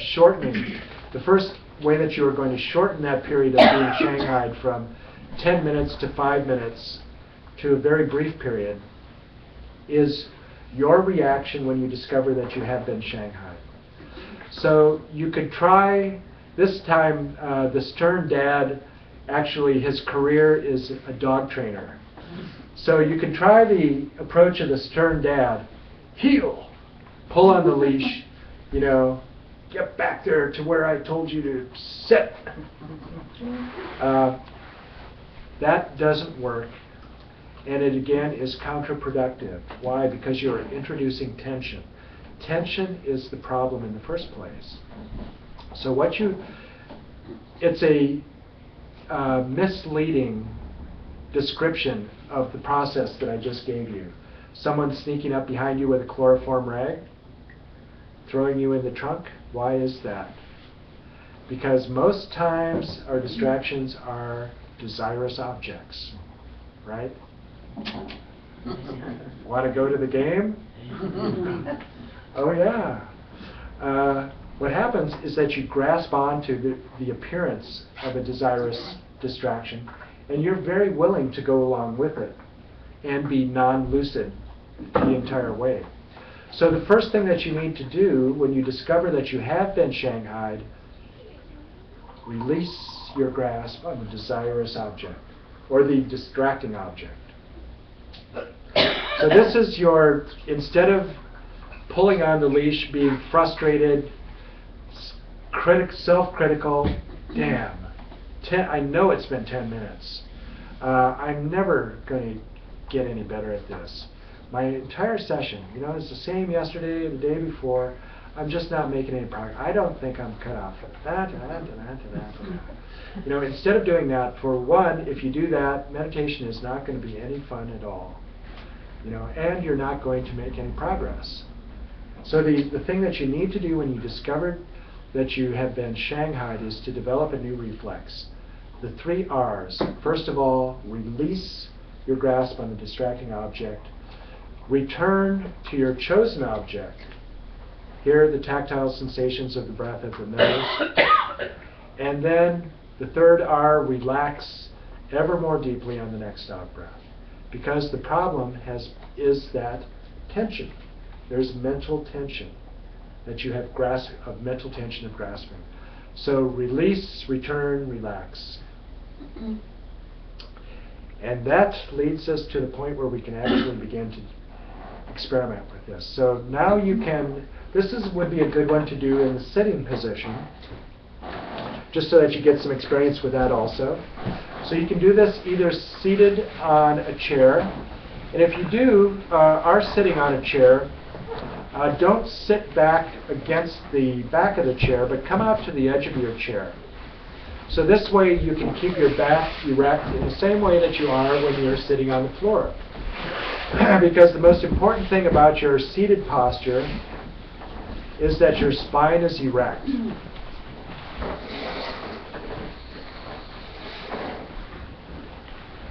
Your head is level also, meaning that it's not tilted to the left shoulder or the right shoulder. It also means that your chin is not slumping down towards your chest, or it's not elevated towards the ceiling. So you'll notice that if your chin is raised, it really promotes or is associated with distraction. So if you're really having a problem with distraction, check in with your chin, and you may be headed off to space, you may be elevated. If you're really dull, it could be that your chin is slumping down towards your chest also. And there are a lot of other fine points, but basically also one of the things that people can find very distracting is saliva, continually swallowing saliva. So once saliva is produced, you really don't have much choice about the matter. You're either going to spit it or swallow it. So swallowing is the better choice. But even better is control the production of saliva. And you can do that by the position of your tongue. So just let your tongue be curled lightly above the top of your teeth. So somewhere between the top of your palate, so kind of like the front of your palate and above your teeth. And if your tongue is just lightly resting there, curled, you'll control the production of saliva.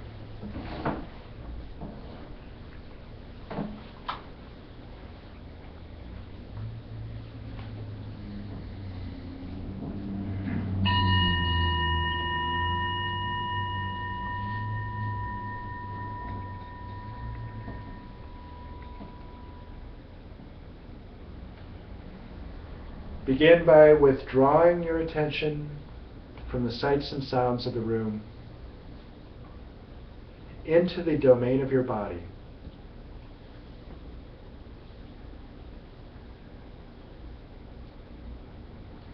And give your full moment-to-moment bare attention there to tactile sensations only. Focusing first on that feeling of solidity and firmness where your body is contacting the floor.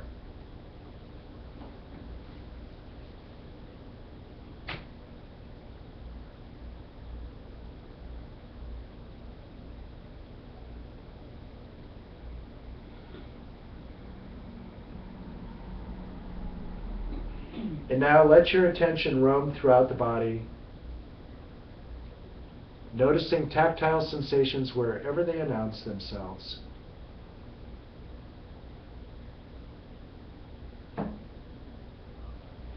And if you notice any tension or any pain, let your breath be drawn to it, and then release that tension or pain on the next out-breath, deepening your relaxation as if with an inaudible sigh.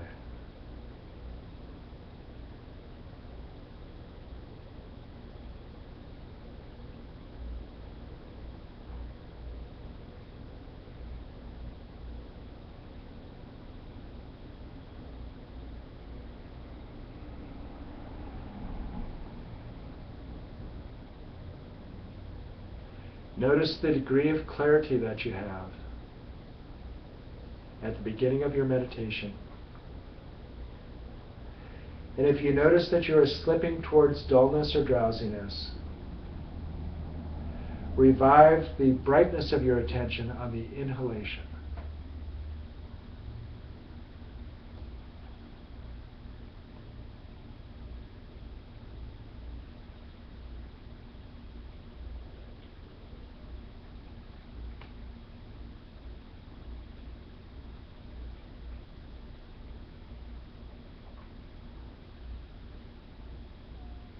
Now, having established a base of relaxation and having balanced relaxation and clarity, we begin to add stability by focusing our attention on a chosen object. So begin by choosing the coarse sensations at the abdomen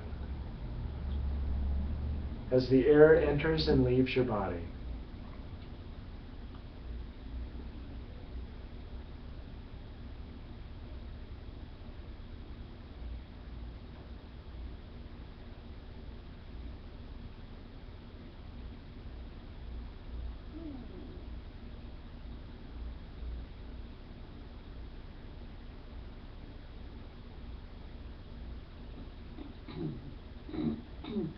You are attending with bare attention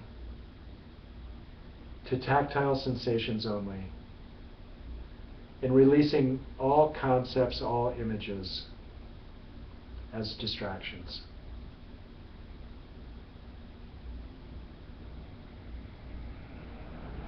Now shift your attention to the more subtle tactile sensations at the nose.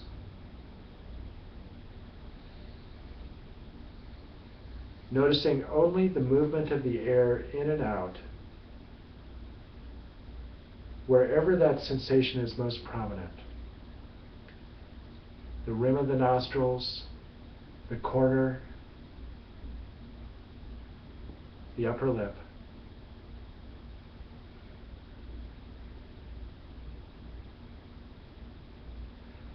Let your attention be a stable gatekeeper there, noting the passage of the air in and out, but remaining itself unmoved.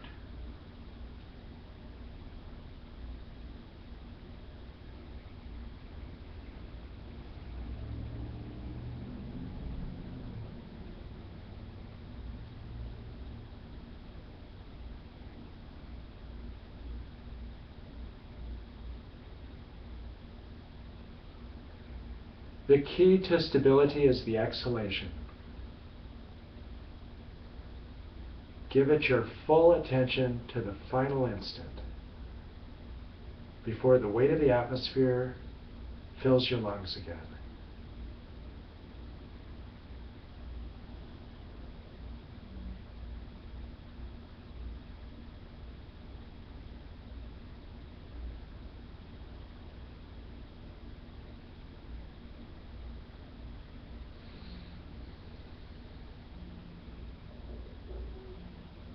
You can count your breath, if that is helpful.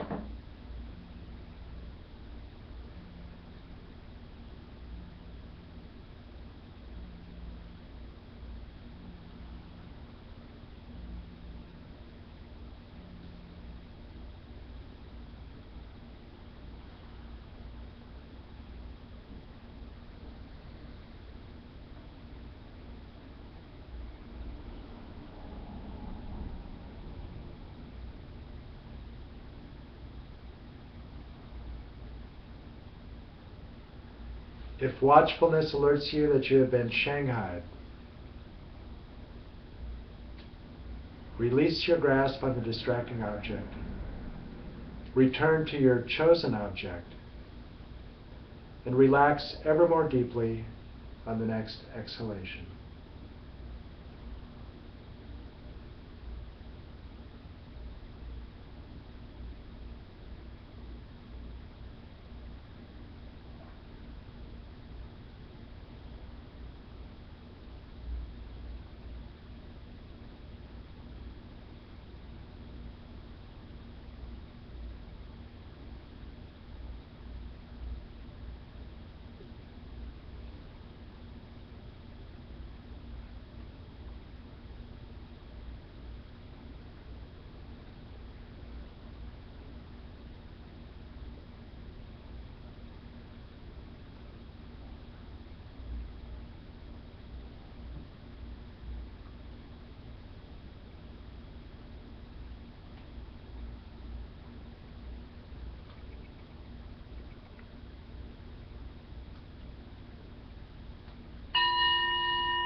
So you can expand your awareness again to the room and open your eyes.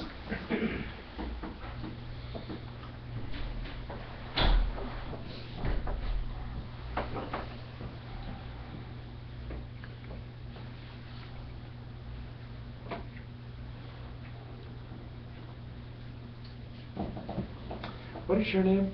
Laura. Laura. Laura did something very, very good there, and admirable. She checked in with what she needed for this meditation session, and she decided she needed some clarity.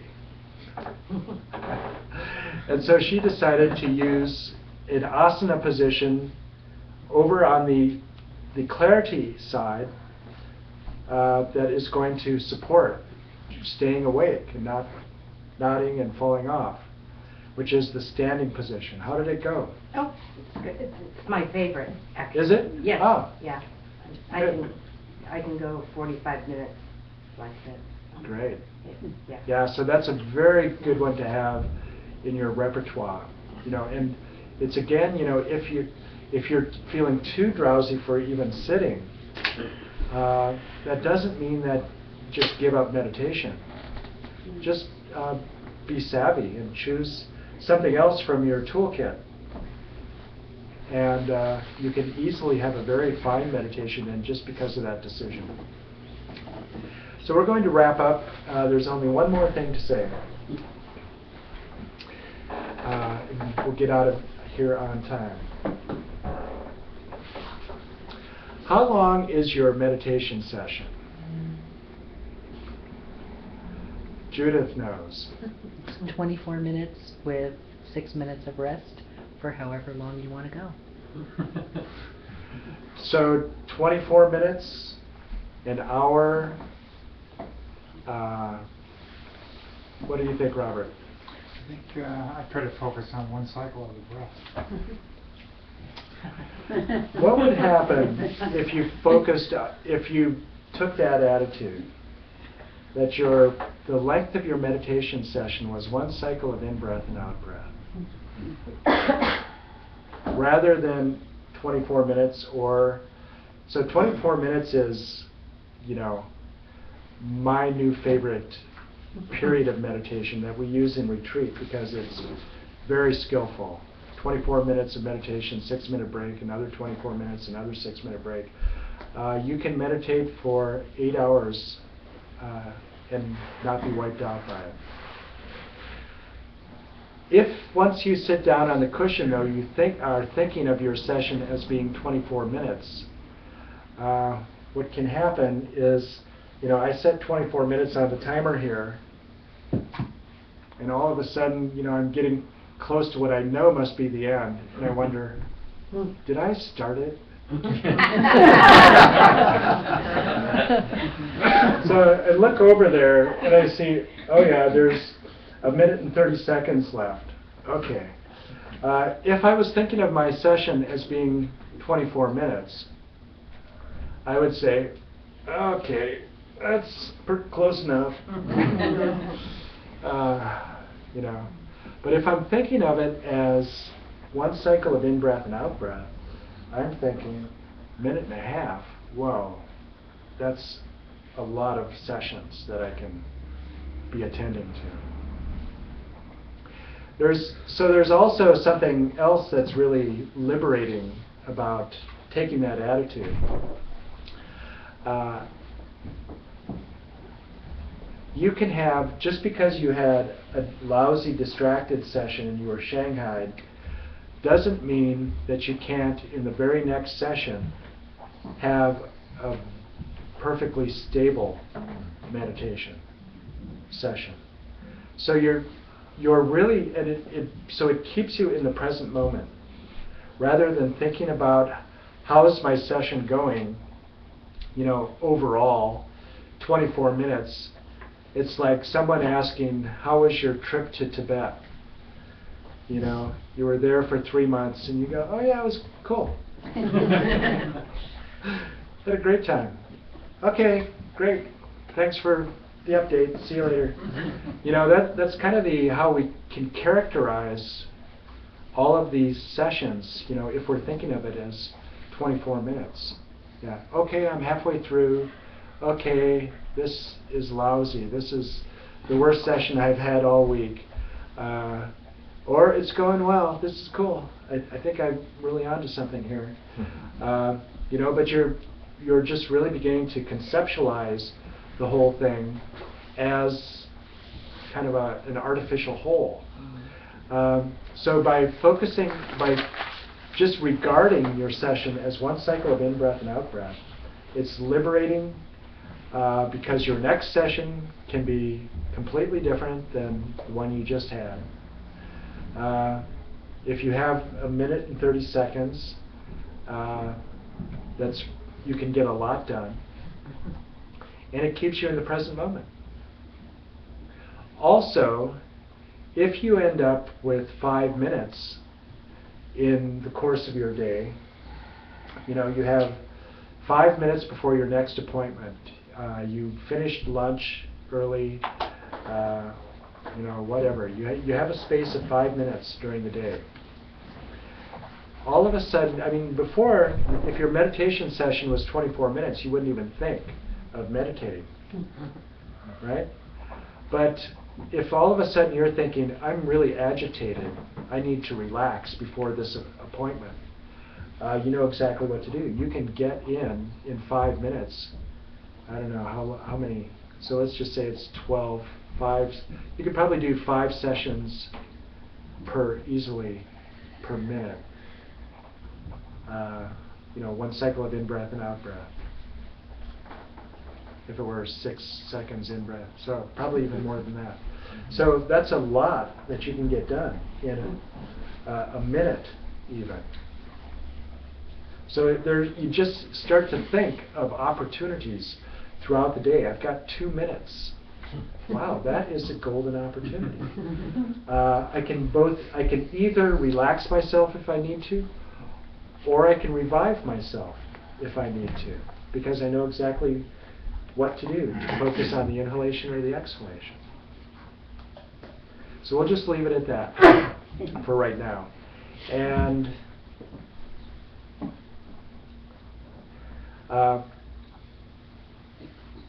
there is a physiological reason. It can sound like black magic. It's not just placebo effect. The fact that the inhalation works to revive you and the exhalation works to relax you.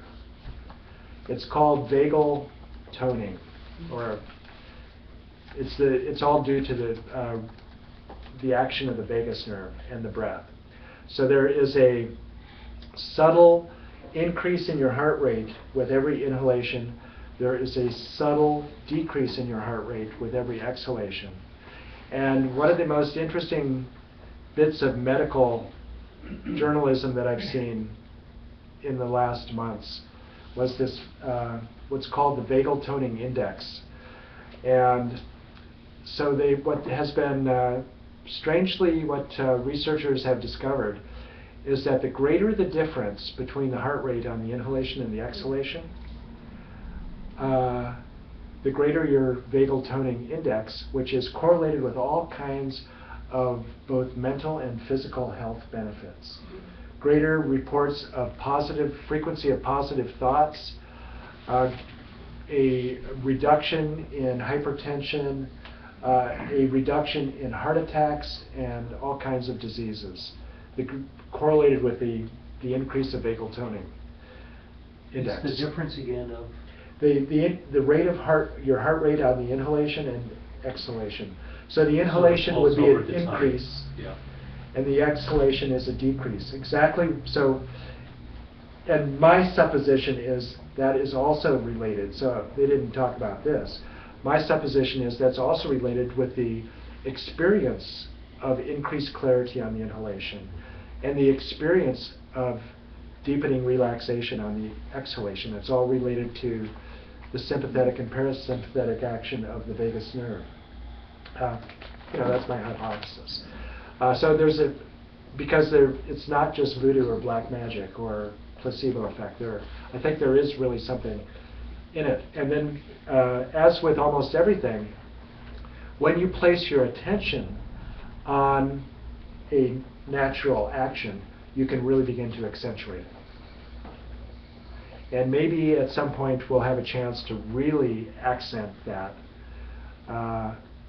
And so what you do then, when you are focusing on and regarding your meditation session as 1 cycle of in-breath and out-breath, what you do then is something called the Padmasambhava oscillation. You can practice this. It sounds like a meteorological phenomena out in the Atlantic somewhere, but what it is that you are oscillating between intensifying or increasing your clarity on the inhalation, every inhalation, you're increasing your clarity. Every exhalation, you're deepening your relaxation. So it's like the tide washing onto the shore and then flowing back out into the ocean. So it's like that, and you notice that. You can notice the effect of that: increasing clarity, deepening relaxation, increasing clarity, deepening relaxation, and that is, the mind is always craving something to do, and this is giving the mind just enough to do that it really keeps your attention. And so the stability and clarity, when you practice that on deepening your relaxation with every exhalation, increasing your clarity every inhalation, that can just keep your attention riveted there, because it's fascinating watching that. It's like being at the ocean and just being mesmerized by the wash of the waves on and receding back out. So we'll just leave it at that for tonight, and because it's late, I don't want to, it's already after 10 o'clock, so I don't want to keep you any later than that. Thank you for being such good sports and staying late tonight, and I'll see you tomorrow, I hope, at 12:30, and we'll have a full day of it. Is it a half-hour break? Yeah. So there'll be a half-hour break, and we'll get into some really good stuff tomorrow. What do you do with this now that you have, in your time-lapsed meditation career, developed stability and vividness of your attention? What do you do with that? You begin to inquire about the nature of who I am and what is the world, and what is the relationship between internal and external. So have a very good night. Thank you. Sweet dreams. See you tomorrow. Doug, Yeah. have everybody roll up your mat and leave them there, and maybe 3 or 4 people help us take them out of the room. We